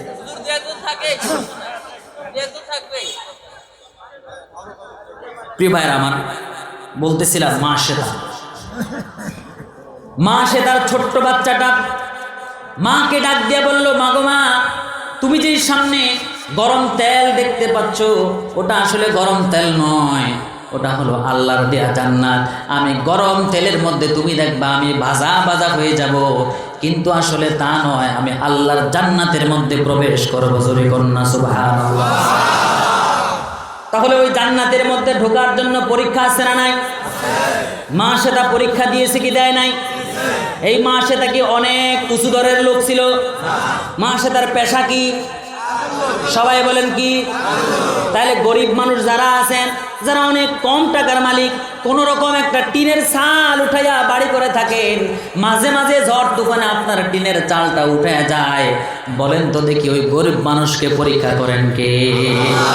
পরীক্ষা করেন কি জন্য? জান্নাত দেওয়ার জন্য। কি জন্য? পরীক্ষা হবে কয় জায়গায়? 3 জায়গায় পরীক্ষা হবে। বিশ্ব নবী মুহাম্মদুর রাসূলুল্লাহ, সবাই বলেন সাল্লাল্লাহু আলাইহি ওয়াসাল্লাম, আল্লাহর নবীর সাহাবীদেরকে পরীক্ষা করা হয়েছে।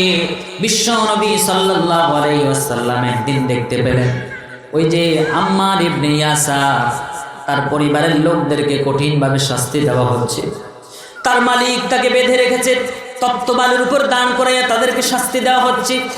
শুধু তাই নয়, নিজের গর্ভজাত সন্তানের সামনে, গর্ভজাত মায়ের সামনে সন্তানকে উলঙ্গ করে শাস্তি দেওয়া হচ্ছে। বিশ্বনবী এই দৃশ্য যখন দেখতে পেলেন, ডাক দিয়া বললেন, সবরান ইয়া আলা ইয়াসার, ও ইয়াসারের পরিবারের লোকেরা, একটু ধৈর্য ধারণ করো, আজকে তোমাদেরকে মুক্ত আমি করতে পারবো না, কারণ আমার ক্ষমতা নাই। ফাইন্না মাউইদাকুমুল জান্নাহ, তবে তোমরা যদি একটু ধৈর্য ধারণ করতে পারো, পরীক্ষায় উত্তীর্ণ হতে পারলে আমি নবী তোমাদের জন্য জান্নাতের গ্যারান্টি দিয়ে দিলাম। সুবহানাল্লাহ বলে। তাহলে আমাদেরকে পরীক্ষা করবেন কে?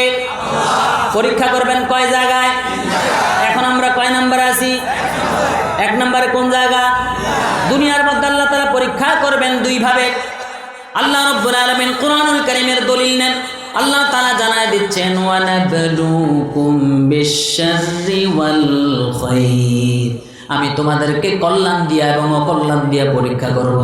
সুবহানাল্লাহ। আল্লাহ তাআলা শুধুমাত্র কষ্ট দিয়া পরীক্ষা করবেন তা নয়, বরং আরাম দিয়েও পরীক্ষা করবেন, টাকা পয়সা কেড়ে নিয়ে পরীক্ষা করবেন শুধু তা নয়, বরং কাউকে কাউকে টাকা দিয়া পরীক্ষা করবেন। ক্ষমতা শুধুমাত্র কেড়ে নিয়ে পরীক্ষা করবেন না, মাঝে মাঝে কাউকে ক্ষমতার শেয়ার দিয়েও পরীক্ষা করবেন কে? একটা উদাহরণ দিলে বুঝবেন। এক লোক তার বাড়িতে 2টা প্রাণী লালন পালন করে, একটা হলো গাধা আর একটা হলো বকরি। সবাই বলেন কি? গাধা, বকরি। তো সব সময় বোঝা, সব সময় ওই যে গাধার উপর চাপায় দেওয়া হয়, আর বকরিটাকে সবসময় আদর সোহাগ করে। বকরি একদিন গাধাকে ডাক দিয়ে বলতেছে, গাধা ভাই তুমি আসলেই একটা গাধা, দেখো মালিক আমারে সকাল বিকাল আদর করে, আমাকে গোসল করায়, আমাকে তেল সাবান দেয়, আমাকে গা মুছে দেয়, আর তোমার উপর সবসময় বোঝা চাপায়া দেয়, তোমারে খালি কষ্ট দেয়, তোমারে খালি বড় বড় কাজ দেয়, তুমি খালি কাজের মধ্যে আসো, আর আমি কিভাবে আছি? আরামে আছি। এ কথা বলার পর গাধা বকরিকে ডাক দিয়ে বলে, অবশ্যই তুমি আরামে আছো, এটা সত্য, তবে আমি মালিকেরটা খাই, মালিকের গুণ গাই, মালিকের কাজ করি। একটা খবর হয়তো বা তোমার জানা নাই, আকাশে কিন্তু কোরবানিদের চাঁদ উঠছে। কি উঠছে কোন? কোরবানির চাঁদ যদি উঠে, ছুরি কি গাধার গলায় না বকরির গলায়? সবাই বলেন কার গলায়?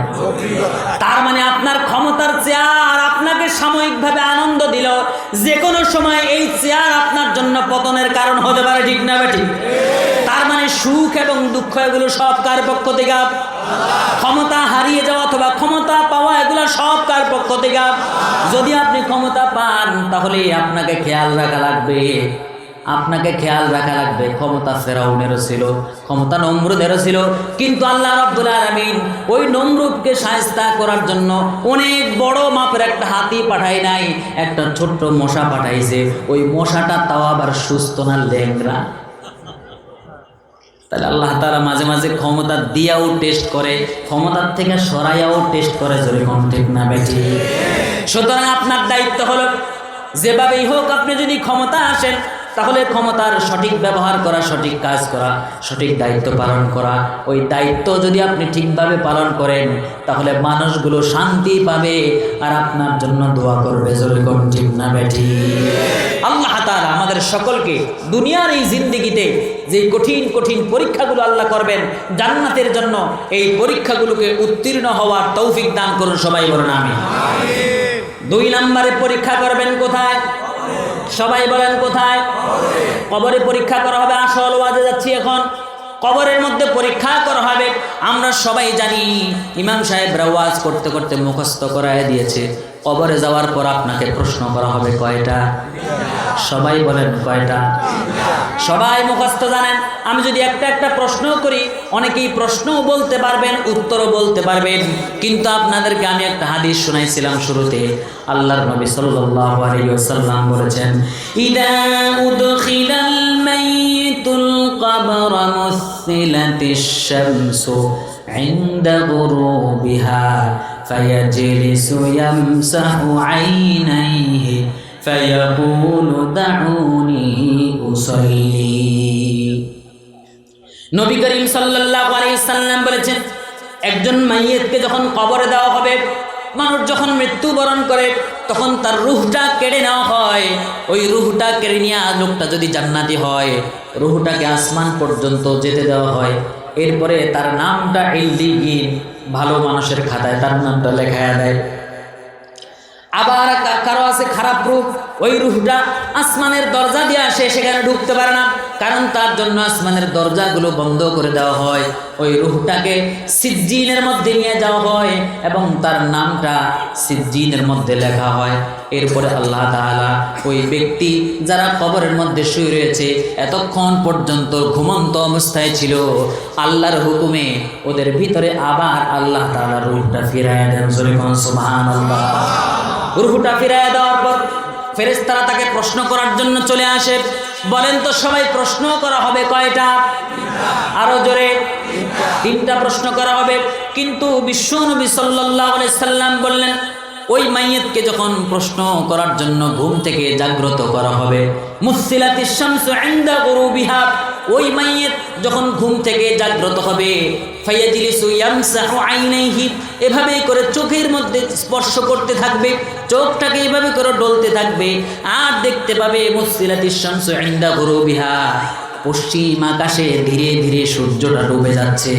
যখন এটা দেখতে পাবে, ফায়াকুলু দাউনি উসাল্লি, আল্লাহর ফেরেশতারা ফাইনাল পরীক্ষার 3টা প্রশ্ন করতে যখন আসবে, তখন ওই মাইয়ের যদি দুনিয়া দিয়ে থাকতে 5 ওয়াক্ত নামাজের পাগল হয়, ওই লোকটা তখন ফেরেশতাদেরকে ধাক্কা দিয়া বলবে, দাউনি উসাল্লি, আল্লাহর ফেরেশতা তোমার 3টা ফাইনাল প্রশ্নের উত্তর আমি পড়ে দেব, সূর্য ডুবে যাচ্ছে, আমাকে আগে নামাজ আদায় করতে দাও। সুবহানাল্লাহ। কবরে যাওয়ার পর কি নামাজ পড়ার সুযোগ আছে? সবাই বলেন আছে। কোনো ইবাদত কি সেখানে করতে পারবেন? কারণ বিশ্বনবী সাল্লাল্লাহু আলাইহি সাল্লাম বলেছেন, একজন মানুষ যখন মৃত্যুবরণ করে তখন ওই মানুষটার সমস্ত আমলের দরজা বন্ধ করে দেয় কে? কিন্তু তারপরে এমন ঘটনা কেন ঘটবে? ওই লোকটা কেন নামাজ পড়তে চাইবে? হাদিসের ব্যাখ্যার মধ্যে মুহাদ্দিসগণ লেখেন, আল্লাহ তাআলা এই যে সূর্য ডুবার মতো একটা নাটক সেখানে করবে, একটা চিত্রনাট্য সেখানে হয়ে যাবে। আল্লাহ তাআলা ফাইনাল পরীক্ষার আগে একটা টেস্ট পরীক্ষা নেবেন যে এই ব্যক্তি দুনিয়াতে থাকতে নামাজের জন্য পেরেশান ছিল কিনা। জোরে বলুন সুবহানাল্লাহ। আপনি যদি দুনিয়াতে থাকতে নামাজের জন্য পেরেশান হন, আপনার কৃষি কাজ করতেছেন, আপনি ধান রোপণ করতেছেন, আপনি জ্বালা ফালাচ্ছেন, আপনি হাল চাষ করতেছেন, ওই সময় যদি কানের মধ্যে আযান আসে, হাইয়া আলাস সালাহ যদি বলে হয়, সাথে সাথে আপনি কাজকে বন্ধ করে পাগল পারা হয়ে যদি মসজিদে চলে যান। আপনি যদি কোনোদিন ঘুমাইছেন, ঘুমের কারণে আপনার নামাজ মিস হয়ে গিয়েছে, আপনি ঘুম থেকে উঠার পর বকাঝকা শুরু করে দিয়েছেন, আমাকে কেন জাগাইলা না, আমার নামাজটা ছুটে গেল, আমার জামাতটা ছুটে গেল। এইরকম পাগল পারা নামাজের মুসল্লি যারা হবে তাদের জন্য ওই টেস্ট পরীক্ষা সহজ হয়ে যাবে। আর টেস্ট পরীক্ষায় যদি কেউ উত্তীর্ণ হয়ে যায়, তার জন্য ফাইনাল পরীক্ষা সহজ না কঠিন? সবাই বলেন সহজ না কঠিন? প্রিয় ভাইরা আমার, ওয়াজ জীবনে অনেক শুনছেন, কিন্তু এরকম করে অনেকেই বলতে পারবে না। আমি নিজের অহংকার করছি না, আপনাকে বলতে চাই, বর্তমানে এসএসসি এবং দাখিল পরীক্ষা হচ্ছে কি হচ্ছে না? পরীক্ষা কি শেষ না চলতেছে? এসএসসি পরীক্ষা চলতেছে। বলেন তো দেখি, এই যে এসএসসি ফাইনাল পরীক্ষা, ফাইনাল পরীক্ষার আগে একটা টেস্ট পরীক্ষা হয়েছিল কি হয় নাই? সবাই বলেন হয়েছে কি হয় নাই? টেস্ট পরীক্ষায় কেউ যদি অ্যালাউ না হয়, তাকে অ্যাডমিট কার্ড দেওয়া হয় না, তাকে ফাইনাল পরীক্ষায় বসতে দেওয়া হয়। কিন্তু টেস্ট পরীক্ষায় কেউ যদি ভালো রেজাল্ট করে, তার জন্য ফাইনাল পরীক্ষা যেরকম সহজ হয়ে যায়, আপনি যদি দুনিয়াতে থাকতে 5 ওয়াক্ত নামাজের প্র্যাকটিস ঠিক মতো করতে পারেন, আপনার জন্য ফাইনাল 3টা প্রশ্নের উত্তর সহজ করে দিবেন কে?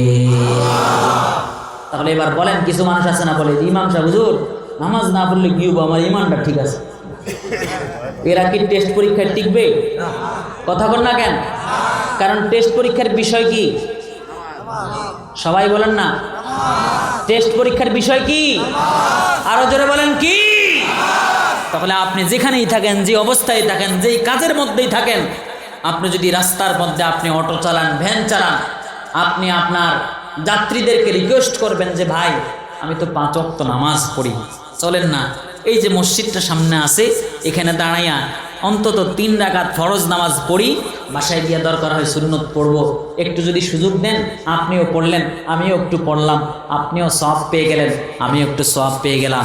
এই রকম নামাজের পাগল পারা যারা হবে, দুনিয়াতে থাকতে মাত্র রিক্সা চালক ছিল, দিনের বেলা সামান্য একটু চাউল নিয়ে বাড়িতে ফিরেছে, রাতের বেলা ঘুমায় গেছে সুন্দরভাবে শান্তিপূর্ণভাবে, ফজরের আজান হয়েছে, নামাজে চলে গিয়েছে। এই রকম মানুষগুলো দুনিয়াতে থাকতে গরিব হলেও কবরের মধ্যে টেস্ট পরীক্ষায় জিতে যাবে। টেস্ট পরীক্ষায় যারা পাশ করে, ফাইনাল পরীক্ষায় তারা অবশ্যই পাশ করবে। জোরে বল ঠিক কিনা? এবার একটু লক্ষ্য করে শুনেন, ফাইনাল পরীক্ষা সহজ হবে কিভাবে একটু লক্ষ্য করে শুনেন। আপনি যদি 5 ওয়াক্ত নামাজ ঠিক মতো পড়েন, আপনার এই 5 ওয়াক্ত নামাজের মধ্যে ফাইনাল পরীক্ষার প্রশ্ন প্র্যাকটিস আছে না নাই? আপনি যখন নামাজে দাঁড়ালেন, আল্লাহু আকবার বলে হাত বাঁধলেন, এরপরে আপনি বলেন আউযু বিল্লাহি, প্রথমে সানা পড়েন, এরপরে করেন আউযু বিল্লাহ বিসমিল্লাহ, এরপরে পড়েন আলহামদুলিল্লাহি, সবাই বলেন, এরপরে কি বলেন? রব্বিল। তাহলে এখানে রবের কথা আসছে না নাই? এরপরে সূরা কিরাত পড়ার পর আপনি যখন রুকুতে চলে যান, রুকুতে গিয়া যেই তাসবিহটা পড়েন সুবহানা রাব্বিয়াল আযীম, ওখানেও রব আছে না নাই? সবাই বলেন আছে না নাই? এরপরে আপনি যখন দাঁড়ালেন সামি আল্লাহু লিমান হামিদা রব্বানা লাকাল, এখানেও রব আছে না নাই? আল্লাহু আকবার বলে যখন আবার সিজদায় গেলেন, সিজদায় যাওয়ার পর এবার আপনি পড়তেছেন সুবহানা রাব্বিয়াল আ'লা, ওখানেও রব আছে না নাই? এই যে প্রতি রাকাতের মধ্যে 4 বার 5 বার আপনি রবের কথা বললেন, এইভাবে করে আপনি নামাজের মধ্যে যখন রব্বিল আলামিন, রব্বিয়াল আযীম, রব্বানা লাকাল হামদ, রব্বিয়াল আ'লা বারবার রব বলতে বলতে দৈনিক 5 বার নামাজের মধ্যে যখন প্র্যাকটিস করবেন। আপনাকে যখন ফেরেশতা জিজ্ঞাসা করবে মান রব্বুকা, আপনি তখন বলবেন রব্বি আল্লাহ, আমার রব একজন, তিনি কে? তাহলে এবার বলেন টেস্ট পরীক্ষার বিষয় কি?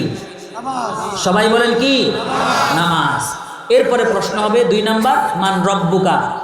2 নাম্বার প্রশ্ন হলো রব সম্পর্কে। কি সম্পর্কে? সবাই মুখস্থ করেন, কি সম্পর্কে?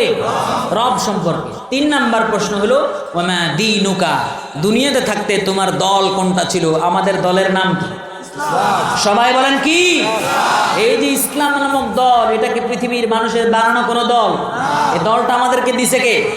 আল্লাহ রাব্বুল আলামিন বলছেন ইন্নাদ-দীনা ইনদাল্লাহিল ইসলাম, আমি আল্লাহর নিকট সবচাইতে শ্রেষ্ঠ এবং আমার আল্লাহর নিকট মনোনীত জীবন ব্যবস্থার নাম হলো ইসলাম। পৃথিবীর যত বানানো দল আছে সমস্ত দল বাতিল, কেবলমাত্র ইসলাম ছাড়া। জোরে কোন ঠিক না বেটি? তাহলে ইসলাম ছাড়া অন্য কিছু মানি না, মানব না। ইসলাম ছাড়া অন্য কিছু, এটা হলো 3 নাম্বার প্রশ্ন। এরপর আপনাকে 4 নাম্বার প্রশ্ন করা হবে। এরপর আপনাকে প্রশ্ন করা হবে, তোমার সামনে আমাদের সামনে একজনকে সাজায়া গোছায়া বসায়া দেওয়া হবে। এরপরে বলবে আল্লাহর বান্দা বলো তো দেখি মান হাদার রাজুলু আল্লাযী বুইসা ফীকুম, দেখো তো এই লোকটাকে চেনো কিনা? আপনি দুনিয়াতে থাকতে আপনার নেতা হিসাবে মুহাম্মদুর রাসূলুল্লাহ, সবাই বলেন সাল্লাল্লাহু আলাইহি ওয়াসাল্লাম, ওই মুহাম্মদুর রাসূলুল্লাহ সাল্লাল্লাহু আলাইহি ওয়াসাল্লামকে যদি আপনার নেতা বানাতে পারেন, তাহলে আপনার নেতাকে যদি আপনি মুহাম্মদুর রাসূলুল্লাহ হিসেবে গ্রহণ করতে পারেন, তাহলে সেই দিন আপনি বলবেন হাদা সাইয়্যিদুনা মুহাম্মদুর রাসূলুল্লাহ, সবাই বলেন সাল্লাল্লাহু আলাইহি ওয়াসাল্লাম। এই লোকটা আর কেউ না, তিনি হলেন আমাদের নেতা, গোটা পৃথিবীর মানুষের নেতা, উম্মতে মুহাম্মদের নেতা মুহাম্মদুর রাসূলুল্লাহ। বলুন আল্লাহু আকবার। তাহলে দুনিয়াতে থাকতে আপনার আমার নেতা কয়জন? তার নাম কি? মুহাম্মদুর রাসূলুল্লাহ সাল্লাল্লাহু আলাইহি ওয়াসাল্লাম, তিনি হলেন আমাদের নেতা। তাহলে এবার মোট প্রশ্ন কয়টা হলো? টেস্ট পরীক্ষার প্রশ্ন সহ, ফাইনাল পরীক্ষার প্রশ্ন সহ মোট কয়টা হলো? সবাই বলেন 1 নাম্বার। সবাই বলেন না, সবাই বলেন 1 নাম্বার কি? 2 রব সম্পর্কে। 2 আমাদের রবকে। 3 দল সম্পর্কে। কি সম্পর্কে? আমাদের দলের নাম কি? 4 নেতা সম্পর্কে। নেতা, আমাদের নেতাকে মুহাম্মদুর রাসূলুল্লাহ সাল্লাল্লাহু আলাইহি ওয়াসাল্লাম। প্রশ্ন মনে থাকবে তো? একটু পরে জিজ্ঞেস করতেছি, একটু পরে জিজ্ঞেস করব, পারলে উত্তর দিতে পারলে পুরস্কার আছে। বলুন ইনশাআল্লাহ। এই 4টা হওয়ার পর ক্ষান্ত নয়, বিশ্বনবী মুহাম্মদুর রাসূলুল্লাহ সাল্লাল্লাহু আলাইহি ওয়াসাল্লাম বলেন, এরপরে ফেরেশতারা জিজ্ঞাসা করবে বান্দা, আল্লাহর বান্দা ওয়া মা ইউদরিকা, এই যে 4টা প্রশ্নের উত্তর তুমি দিতে পারলা, বলো তো দেখি এই প্রশ্নের উত্তরগুলো তুমি কোন কিতাব থেকে শিখেছো? সুবহানাল্লাহ। এই প্রশ্নের উত্তরগুলো তুমি কোন কিতাব থেকে শিখেছো? প্রশ্ন করা হবে। তখন আপনি বলবেন করাতু কিতাব আল্লাহ ওয়া আমানতু বিহি ওয়া সাদ্দাকতু, দুনিয়াতে থাকতে আল্লাহর কোরআনকে ভালোবেসেছি, আল্লাহর কোরআনকে হৃদয়ে স্থান দিয়েছি, আল্লাহর কোরআনের হাফেজদেরকে সম্মান দিয়েছি, কোরআনের আলেমদেরকে সম্মান দিয়েছি, মর্যাদা দিয়েছি। এই কোরআনকে শুধুমাত্র আমি তাকের মধ্যে সাজায় রাখি নাই, আমি নিয়মিত তেলাওয়াত করেছি। রমজান মাসে কোরআন শিক্ষার জন্য প্রাণান্তকর প্রচেষ্টা করেছি। এই কোরআনের মহব্বতে জীবনটা বিলিয়ে দিয়েছি। কোরআনের আইন কায়েম করার জন্য লড়াই করেছি, কষ্ট করেছি। সুতরাং ওই কিতাবের নাম হলো আল কোরআন। সবাই বলেন কি? আরো জোরে বলেন কি? তাহলে 5 নাম্বার প্রশ্নের বিষয় কি? আল কোরআন। সবাই বলেন কি? আল কোরআন দাস্তুরুনা, এই কোরআন হলো আমাদের সংবিধান। সবাই বলেন কোরআন কি? সংবিধান। এই কোরআনের মাস সামনে আসতেছে, সুতরাং এই রমজান মাসে এই কোরআনের মর্যাদা আমরা দেওয়ার চেষ্টা করব। বলুন ইনশাআল্লাহ। আরো জোরে বলেন ইনশাআল্লাহ। কোরআনের মর্যাদা কেমনে দিবেন? খতম তারাবি মানে তাড়াতাড়ি, খতম তারাবি মানে তাড়াতাড়ি পড়া, এরকম আছে না? খতম তারাবি মানে হুজুর যত তাড়াতাড়ি পড়তে পারেন তত ভালো হাফেজ। কোরআনের অপমান আছে না নাই? আলহামদুলিল্লাহ রাব্বিল আলামিন রহমানির রহিম মালিকিদ দাল্লিন, এরকম নামাজ পড়ে কি পড়ে না বলেন? এই জমিনে যদি এরকম নামাজ পড়ে থাকে, কিয়ামত পর্যন্ত এরকম নামাজ পড়লে এই নামাজ তো হবেই না, কোরআনের অবমাননার কারণে জাহান্নাম ছাড়া কোনো গতি নাই। জোরে কোন ঠিক কিনা? তাহলে তারাবিতে ইমাম সাহেবকে বলবেন, হাফেজ সাহেবকে বলবেন, হাফেজ সাহেব একটু আস্তে আস্তে আস্তে আস্তে পড়েন। তবে শুরুতেই একবারে হদর, একবারে ঠান্ডা পড়লে আবার অনেক মুসল্লি কষ্ট হয়ে যাবে। ধীরে ধীরে অভ্যাস করতে হবে। একটু একটু করে ধীরস্থিরভাবে পড়াতে পড়াতে আমাদের মুসল্লিদের অভ্যাস হয়ে যাবে। রমজান মাসে খতম তারাবি হবে ঠান্ডা মাথায়, ধীরে সুস্থে, ঠিক না ঠিক? এবং কোরআনের হাফেজ যিনি তারাবি পড়াবেন তাকে সম্মানে দিবেন ভালোভাবে। অনেক মসজিদ আছে তারাবির টাকা উঠাইয়া ইমাম সাহেবকে না দিয়া মসজিদের উন্নয়নের জন্য ওই টাকা রেখে দেয়। আছে না নাই? সবাই বলেন আছে না নাই? আল্লাহর কসম করে বলছি, ইমাম সাহেবের হাদিয়ার কথা বলে তারাবির যিনি হাফেজ সাহেব তিনি যদি ইমাম হয় অথবা বাহিরের থেকে আনেন, যেই হোক, যদি তিনি তারাবির ইমাম সাহেব হন, ইমাম সাহেবের কথা বলে হাদিয়া উঠাইয়া মসজিদের জন্য একটা পয়সাও ব্যয় করা যাবে না। যতটুকুন হাদিয়া উঠবে সবটুকুন ইমাম সাহেবের হাতে তুলে দেবেন। বলুন ইনশাআল্লাহ। একটা টাকাও মসজিদে রাখবেন না, এটা আপনাদের জন্য জায়েজ হবে না। আল্লাহর কাছে এর জন্য কঠিন জবাবদিহি করা লাগবে। আল্লাহ তাআলা আমাদেরকে বোঝার তৌফিক দান করুন। সবাই বলুন আমিন। এবার সবাই বলেন, কবরের মধ্যে মোট প্রশ্ন কয়টা? সবাই মুখস্থ করে না, কয়টা? এক, নামাজ। তাহলে নামাজ পড়বেন তো ইনশাআল্লাহ? নাকি নামাজ যখন হবে চায়ের দোকানে বসে আহারে চা আর টেলিভিশন দেখতে থাকবেন, এরকম করবেন? মসজিদের মধ্যে মুসল্লিদের সংখ্যা আগামীকাল থেকে বাড়বে তো ইনশাআল্লাহ? এই ফজরের থেকে বাড়বে তো ইনশাআল্লাহ? কারা কারা নামাজ পড়বেন না হাত তোলে? পড়বো না দেখছেন? ওয়াজ হুশ লাগায় শুনতে হবে। কারা কারা 5 ওয়াক্ত নামাজ মসজিদে আদায় করবেন? দু হাত তুলে আল্লাহকে দেখান। নারে তাকবীর। আল্লাহ তোমার কাছে ওয়াদা করছি, এক ওয়াক্ত নামাজও ছাড়বো না। আল্লাহ তুমি আমাদেরকে 5 ওয়াক্ত নামাজি বানাও। পুরুষ মানুষ মসজিদে গিয়ে নামাজ আদায় করব, আর মহিলারা বাসায় বসে পর্দার সাথে নামাজ আদায় করব ইনশাআল্লাহ। সবাই বলেন ইনশাআল্লাহ। ঘরের মধ্যে কর্মসূচি ঘোষণা করেন, নাবি খা, নামাজের বিনিময়ে খাদ্য। নামাজ পড়বি না তো খাওন বন্ধ, ঠিক কিনা বলেন? নামাজ পড়বি না মানে খাওন বন্ধ। সবাই সংক্ষেপে বলেন নাবি খা। সবাই বলেন নাবি খা, নামাজের বিনিময়ে খাদ্য। বলে না কাবি খা, কাজের বিনিময়ে খাদ্য বলে না? কাজের বিনিময়ে খাদ্য, মেম্বার সাহেব বলতে পারবে এটা, কাজের বিনিময়ে খাদ্য। ওরা বলে কাজের বিনিময়ে খাদ্য, আর আমরা বলবো নামাজের বিনিময়ে খাদ্য। নাবি খা, নামাজ পড়বি না তো খাওন বন্ধ, ঠিক না বেটি? ঘরের মধ্যে নামাজ চালু করে দেন। যেই ব্যক্তি আল্লাহর হক ঠিক মতো আদায় করবে সেই সন্তান কখনো বাপ মার হক নষ্ট করবে না, ঠিক কিনা বলেন? তাহলে কবরের মধ্যে প্রশ্ন কয়টা? পরীক্ষা হবে কয় জায়গায়? 1, 2, 3। এই হাসরেরটা বলি শেষ করবো। কয় মিনিট? 3 মিনিট বেড়ে গেছে। আমি ভাবছিলাম 11:30 শেষ করবো, আর 2টা মিনিট চাই। 2 মিনিট মাত্র, 35-এর মধ্যে শেষ করবো। বলুন ইনশাআল্লাহ। অতিরিক্ত বাড়াবাড়ি ওয়াজ আমি করি না, কিন্তু ন্যূনতম বিষয়টা শেষ করা লাগবে। অর্ধেক অর্ধেক করে এই আলোচনা আমি করি না কখনো।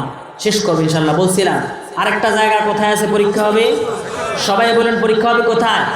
হাদিসের আলোকে বলছি, বিশ্ব নবী মুহাম্মদুর রাসূলুল্লাহ, সবাই বলেন সাল্লাল্লাহু আলাইহি ওয়াসাল্লাম। আল্লাহর নবী সাল্লাল্লাহু আলাইহি ওয়াসাল্লাম বলেন, লা তাজুলু কদামা ইবনি আদম হাত্তা ইউসআলু আন খামসিন, আন উমরিহি ফীমা আফনা, ওয়া আন শাবাবিহি ফীমা আবলা, ওয়া আন মালিহি মিন আইনা ইকতাসাবাহু ওয়া ফীমা আনফাকাহু, ওয়া মা আমিলা ফীমা আলিমা। আল্লাহর নবী সাল্লাল্লাহু আলাইহি ওয়াসাল্লাম বলেন, কিয়ামতের কঠিন মুসিবতের দিন, হাসরের মাঠ যেই দিন কায়েম হয়ে যাবে, সেই দিন আদম সন্তান ওই হাসরের মাঠে আল্লাহর সামনে 5টা প্রশ্নের উত্তর দেওয়া ছাড়া এক চুল পরিমাণ নড়তে পারবে না। হাসরের মাঠে প্রশ্ন হবে কয়টা? সবাই বলেন কয়টা? আন উমরিহি ফীমা আফনা। সবাই মুখস্থ করেন। 1 নম্বর প্রশ্ন করা হবে, তোমার জীবনকাল বান্দা তুমি কোথায় কাটিয়েছো? আমাকে জবাব দাও। বলেন তো দেখি, আপনার জীবনের 60 বছর 70 বছরের হিসাব কি আপনার কাছে আছে? সবাই বলেন আছে। যদি আপনাকে বলা হয় আপনার 60 বছর থেকে বাছাই করে মাত্র 1 দিনের হিসাব দেন, দিতে পারবেন? একদিন হয় 24 ঘন্টায়, 24 ঘন্টার মধ্যে যদি একটা ঘন্টার হিসাব আপনার কাছে চাওয়া হয়, ওই 1 ঘন্টার হিসাব দিতে পারবেন কে? কে হাত তোলেন। পারবেন কেউ? সবাই বলেন পারবেন। 60 মিনিটে 1 ঘন্টা হয়, ওই 60 মিনিটের মধ্যে মাত্র 1 মিনিটের হিসাব আমরা কেউ দিতে পারবো না। 60 সেকেন্ডে 1 মিনিট হয়, ওই 60 সেকেন্ডের মধ্যে 1 সেকেন্ডের হিসাব কেউ আমরা দিতে পারবো না। ওই সেকেন্ডকে ভাগ করলে হয় ন্যানো সেকেন্ড, ওই ন্যানো সেকেন্ডের হিসাব দেওয়ার ক্ষমতাও আমাদের নাই। কারণ আমরা তো জানি না, বিজ্ঞান বলেছে একটা মৌমাছি 1 ন্যানো সেকেন্ডের মধ্যে 100 বারেরও বেশি তার পাখাটাকে নাড়াচাড়া করে। জোরে কোন সুবহানাল্লাহ। মৌমাছি চোখের সামনে দিয়ে যে উড়ে যায়, আপনি তো জানেন না, বিজ্ঞান বলছে যে 1 ন্যানো সেকেন্ডের ভিতরে একটা মৌমাছি তার পাখাটাকে 100 বারের বেশি নাড়াচাড়া করে। সুবহানাল্লাহ। কেউ কি খালি চোখ দিয়ে গুনতে পারবে? তার মানে আমাদের 1 ন্যানো সেকেন্ডের হিসাব দেওয়ার ক্ষমতা আমাদের নাই, অথচ আল্লাহ তাআলা পুরা জিন্দেগির হিসাবটা আমাদের কাছে চায়া বসবেন। আপনি যে দোকানের মধ্যে বসে বসে চা খেয়েছেন আর আমাদের মমতাজ আপার গান দেখেছেন, ফাইটটা যায়। ওরে বাবারে, আছে না না? এই যে এগুলো দেখছেন আর মাথা নাড়াইছেন, এই যে মাথা নাড়ানোর হিসাব আল্লাহর কাছে দেওয়া লাগবে কি লাগবে না? সবাই বলেন লাগবে কি লাগবে না? সমস্ত কিছুর হিসাব আল্লাহর কাছে দেওয়া লাগবে। আপনি কখন কোন কাজ করেছেন? 2 নম্বর প্রশ্ন হলো ওয়ান শাবাবিহি ফীমা আবলা। বান্দারে, তোমার যৌবনকাল তুমি কোথায় কাটাইছো? জীবনের মধ্যে যৌবনকাল আছে না নাই? অথচ আল্লাহ তাআলা আলাদা করে আবার যৌবনকালের কথা বলবেন এই কারণে, কারণ আল্লাহর কাছে যৌবনকালের ইবাদত সবচেয়ে বেশি পছন্দনীয়। জোরে বলুন সুবহানাল্লাহ। প্রতিটা পয়েন্টের ভিতরে ঘটনা ছিল, কিন্তু আপনারা আমাকে বলতে দিলেন না। বিশ্ব নবী সাল্লাল্লাহু আলাইহি সাল্লাম বলেছেন আল্লাহর কাছে ওই তরুণ যুবকদের ইবাদত সবচেয়ে বেশি পছন্দনীয়। জোরে বলুন সুবহানাল্লাহ। 3 নাম্বার প্রশ্ন করা হবে ওয়ান মালিকি মিন আইনা ইকতাসাবাহু। আর বান্দারে, তুমি যে সম্পদগুলো অর্জন করেছো, ওই সম্পদগুলো কোন পথে আয় করেছো? টাকা দিয়া, জমি কট লাগাইয়া, এই যে টাকা পয়সা খায়, এগুলো সুদ। যেরকম ঠিক না বেটি? আপনি যে আরেকজনের জমি দখল করেছেন, অনেকেই বলবেন হুজুর আমি কারো জমি দখল করি নাই। আমি যদি বলি আপনি যখন ক্ষেতের আইলগুলো কোবাইছেন, নিজের আইল খাওয়ার পর আরেকজনের আইল যে কোবাইছেন, ওই আইল কোবানোর সময় পৃথিবীর কেউ না দেখলেও দেখেছেন কে? আইল কোবানোর সিস্টেম ওই এলাকায় নাই, তাই না? আগেকার দিনে জমির মাঝখানে বড় বড় আইল ছিল, যেগুলো দিয়ে আমরা নির্দ্বিধায় সুন্দর মতো হেঁটে যেতে পারতাম। কিন্তু এখন এই আইল তো নাই। আইল এমনভাবে কাটছে, নিজেরটা খাইয়া আরেকজনেরটাও খাইয়ে ফেলছে। ঠিক না? ঠিক বল। যেই লোকটা জমিনের মধ্যে আইল কেটেছে, ওই লোকটাই একটু পর গিয়া মসজিদের মধ্যে বলে কাতার সোজা করুন, কাতার সোজা করুন। যেই লোকটা একটু আগে আরেকজনের আইল বাঁকা করে আসছে। জবাবদিহিতা আছে না নাই? অনেকেই বলবেন হুজুর আমরা আইল কাটি নাই। তাহলে খোঁজখবর নিয়ে দেখা যাবে আপনি আপনার বোনের সম্পদ আপনি কেড়ে নিয়েছেন, বোনের হক আদায় করেন নাই। অনেক বাপ আছে সব সম্পদ শুধুমাত্র ছেলেদের নামে লিখে দিয়া মেয়েদেরকে বলেছে মা গো মা তুমি কোনো দুশ্চিন্তা করো না, তোমার জন্য আমি কাবাগর ধরে দোয়া করব। এইরকম সিটার বাপ মা আছে না? আপনি যে আপনার মেয়েটাকে ধোকা দিলেন, এই মেয়েটার এই ধোকার কারণে কিয়ামতের ময়দানে প্রশ্ন হবে কি হবে না? দুনিয়ার মধ্যে যেই টাকাগুলো অর্জন করেছেন, সুদের টাকা, ঘুষের টাকা, একটু লক্ষ্য করে দেখেন কত মানুষ রয়েছে সুদ এবং ঘুষের মধ্যে এমনভাবে ডুবে রয়েছে জানে না। বাড়ির পাশে একজন লোক যদি 1 কেজি শুকরের গোশত কিনে খায়, সবাই সি সি করে হারে দিস লোকটা খুব খারাপ হয়ে গেছে, শুকরের গোশত তোর খাওয়া লাগবো, আর কিছু খাইতে পারলি না। যেই লোকটা এরকম করে শুকরের গোশতওয়ালাকে কটাক্ষ করছে, সেই লোকটা পরের দিন বাজার থেকে 5 কেজি গরুর গোশত কিনে আনলো। ওই 5 কেজি গরুর গোশত কিনছে সুদের টাকা দিয়া। এবার বলেন তো দেখি, ওই শুকরের 1 কেজি গোশত যেরকম হারাম, সুদের টাকা দিয়া 5 কেজি গরুর গোশত কিনলে সেটাও কি? সবাই বলেন কি? তাহলে সুদের টাকায় যারা খায়, সুদের টাকা যারা মসজিদে দান করে, ওই সমস্ত টাকা আসমান পর্যন্ত পৌঁছাবে না, মানুষের মুখের মারহাবা পর্যন্তই যথেষ্ট। জোরে কোন ঠিক না বেটি? সুতরাং আল্লাহ তাআলা প্রশ্ন করবেন ওয়ান মালিকি মিন আইনা ইকতাসাবা। বান্দা তোমার সম্পদগুলো তুমি কোন পথে আয় করেছো? ওয়ামা ফীমা আনফাকা। আর তোমার সম্পদ তুমি কোন পথে ব্যয় করেছো? আহারে মাহফিলের জন্য টাকা চাইতে গেলে দিতে ভালো লাগে না, কোনো রকম পকেট থেকে খুঁজে খুঁজে 5 টাকার একটা কয়েন বাইর করে আর সবচেয়ে ছিঁড়া কম দামি নোটটাকে বের করে যদি বলা হয় এখানে শিল্পী আসবে, ডানা কাটা পরি আসবে, যাত্রা পালা হবে, একটু দেন না, কসকসা টাকাটা দেওয়া হয়, বাতিজা টাকা দিলাম কিন্তু শিল্পীটা আনা লাগবে মনের মতো। এরকম যাত্রা পালাওয়ালা লোক আছে না নাই? আগে কি সুন্দর দিন কাটাই, আরে কত সুন্দর শুনতে কত ভালো লাগে, কিন্তু এই দুনিয়ার এই গান আপনাকে জাহান্নামের আগুনের মধ্যে ফেলে দেবে। জরিগণ ঠিক না? আল্লাহ কোরআনের জন্য, মাহফিলের জন্য সহযোগিতা করবেন। আপনার টাকা আপনি কোন পথে ব্যয় করেছেন জিজ্ঞেস করবেন কে? আরো জোরে বলেন কে? মুর্শিদের টাকা মাসের পর মাস পড়ে থাকে, কিন্তু আপনার ঘরের মধ্যে যে টেলিভিশনের মধ্যে স্টার জলসা জি বাংলা দেখা হয়, ওই টেলিভিশনের ডিশের বিল কিন্তু আপনি মাসের 3 তারিখের মধ্যে দিয়ে দেন, আছে না নাই? অথচ মাসের পর মাস মসজিদের বেতন বাকি, ঠিক না বেঠিক? আল্লাহর কাছে কি জবাব দিবেন? আপনার সম্পদ কোন পথে ব্যয় করেছেন, কোন পথের ব্যয়কে আপনি প্রাধান্য দিয়েছেন, হিসাব নেবেন কি? ওমা আমিলা ফিমা আলিমা, বান্দারে তুমি যেই কথাগুলো বলেছো কথা অনুযায়ী কাজ করেছো কিনা? কত নেতা যখন মাইক পায় মাহফিলে সে ওয়াদা করে আমি আপনাদের জন্য কাজ করব, ইসলামের জন্য কাজ করব, কোরআনের জন্য কাজ করব, কিন্তু যখন পাশ করে এরপরে আর মনে থাকে না। এরকম নেতা খেতা আছে না নাই? কথা অনুযায়ী কাজ না করলে ধরবেন কে? এই 5টা প্রশ্নের উত্তর দেওয়া ছাড়া হাসরের ময়দানে এক চুল পরিমাণ কোনো বান্দা নড়তে পারবে না। বলেন তো দেখি, এই 5টা প্রশ্নের উত্তর আমাদের জানার দরকার আছে না নাই? তাহলে 5টা প্রশ্ন মনে আছে? 1 হলো জীবনকাল, সবাই বলেন কোন কাল? 2 হলো যৌবনকাল, সবাই বলেন কোন কাল? বুড়া মানুষ কয় আপনি যৌবনকাল, আমাকে তো আর যৌবন নাই। যৌবন আপনাদের ছিল না কোনো এক সময়? বুড়া মানুষ কিন্তু আল্লাহ জান্নাত দেবে না, বুড়া মানুষ বাতিল, এগোরে জান্নাত দেবে। মন খারাপ হয়ে গেল আপনাদের? না, বুড়া মানুষগুলাকে আল্লাহ তাআলা 30 বছরের যুবক বানাইয়া জান্নাতে ঢুকাই দেবে। আর যদি বলেন না সুবহানাল্লাহ। তাহলে যৌবনকালের গুরুত্ব আছে না নাই? তাহলে হাসরের মাঠে প্রশ্ন কয়টা? পরীক্ষা করবেন কে? 1 নাম্বার প্রশ্ন কি হাসরের মাঠে? জীবনকাল। 2 যৌবনকাল। এরপরে টাকা আয় কোন পথে? আয় কোন পথে? 4 ব্যয় কোন পথে? আয় কোন পথে, ব্যয় কোন পথে? 5 নাম্বার কথা অনুযায়ী কাজ হয়েছে কিনা, ইলম অনুযায়ী আমল হয়েছে কিনা। এই 5টা প্রশ্ন পারবেন তো সবাই ইনশাআল্লাহ?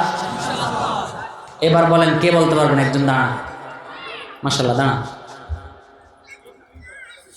দাঁড়াইছে যেহেতু পুরস্কার রেডি করা দরকার আছে না? পুরস্কার রেডি, বলেন আপনি বলতে থাকেন। জীবনকাল, মাশাআল্লাহ।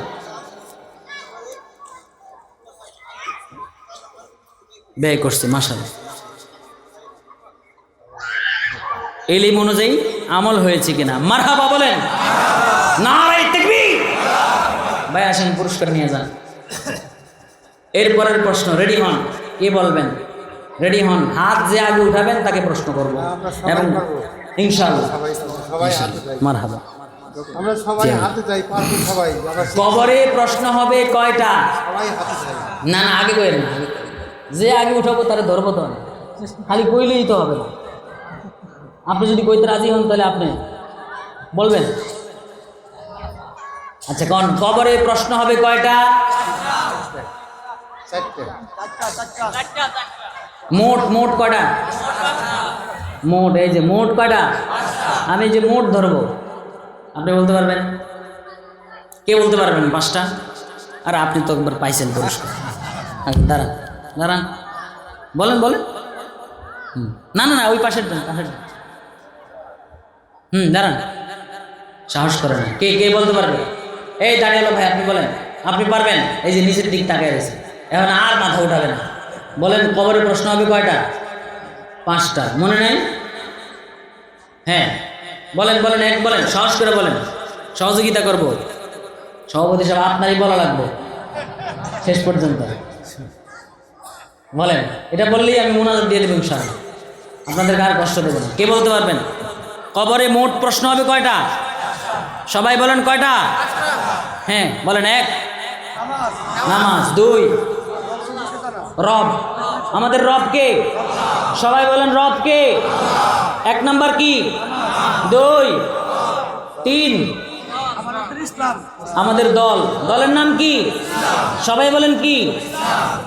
চার নাম্বার নেতা। আমাদের নেতাকে? আমার নেতা, তোমার নেতা বিশ্বনবী মুস্তাফা। আমার নেতা, তোমার নেতা আমার নেতা, তোমার নেতা। পাঁচ নাম্বার প্রশ্ন কি? কিতাব। কোরআন সম্পর্কে, কিতাব সম্পর্কে। কি সম্পর্কে? কিতাব সম্পর্কে। এবার বলতে পারবেন কি? হাত তোলেন। মাশাআল্লাহ, দাঁড়ান। হ্যাঁ বলেন। কবরে প্রশ্ন কয়টা? পাঁচটা। এক, এক হচ্ছে নামাজ নামাজ। দুই হচ্ছে আমাদের রব সম্পর্কে জানা, রবের পরিচয় আমাদের রব কে? আল্লাহ। হ্যাঁ। তিন, তিন হচ্ছে আমাদের দল দল। ইসলাম। দল কি? ইসলাম। চার, চার হচ্ছে আমাদের নেতার নাম আমাদের নেতা কে? জনাবি মোহাম্মদ সাল্লাল্লাহু আলাইহি সাল্লাম। মাশাআল্লাহ, নারায়ে তাকবীর। পাঁচ পাঁচ নম্বর, নম্বর হচ্ছে আমাদের কিতাব কিতাবের নাম কি? আল কোরআন। সামনের মাস কিসের মাস? রমজান মাস। কোরআনের মাস কিসের মাস? আল্লাহ তাআলা ভাইয়ের ইলম বাড়ায় দেন। আসেন, অনেক কষ্ট করে বলছে। আসেন, আসেন, পুরস্কার নিয়ে যান। আসেন, আরে আসেন আপনি। আমি তো পুরস্কার ছাড়া আপনাকে ছাড়তেছি না। আসেন, আসেন। পুরস্কার আগে দোয়া চাই। অনেক কষ্ট করে, অনেক কষ্ট করে ভাই বলছে, এজন্য ভাইয়ের পুরস্কারটা একটু বেশি। পুরস্কার আগে দোয়া চাই। মুসলমানের জন্য ইনশাআল্লাহ। কবরে যাইতে পারি। আল্লাহ, আল্লাহ কবুল করেন। সবাই বলেন আল্লাহ কবুল করেন। সবাই বলেন আমিন। তাহলে কবরের প্রশ্নের উত্তর দেওয়ার জন্য আমরা সবাই প্রস্তুত আছি তো ইনশাআল্লাহ? কারণ আপনার ঘুম ভাঙলে সকাল, না ভাঙলে পরকাল। ঘুম ভাঙলে কি, আর না ভাঙলে শেষ। সুতরাং এই পরকালের প্রস্তুতি যেন আমরা নিতে পারি, আল্লাহ তাআলা তৌফিক দান করুন। সবাই বলুন আমিন। হাদা মা ইনদি ওয়াল ইলমু ইনদাল্লাহ আলাইহি তাওয়াক্কালতু ওয়া ইলাইহি উনীব। ওয়াসসালামু আলাইকুম ওয়া রাহমাতুল্লাহি ওয়া বারাকাতুহু।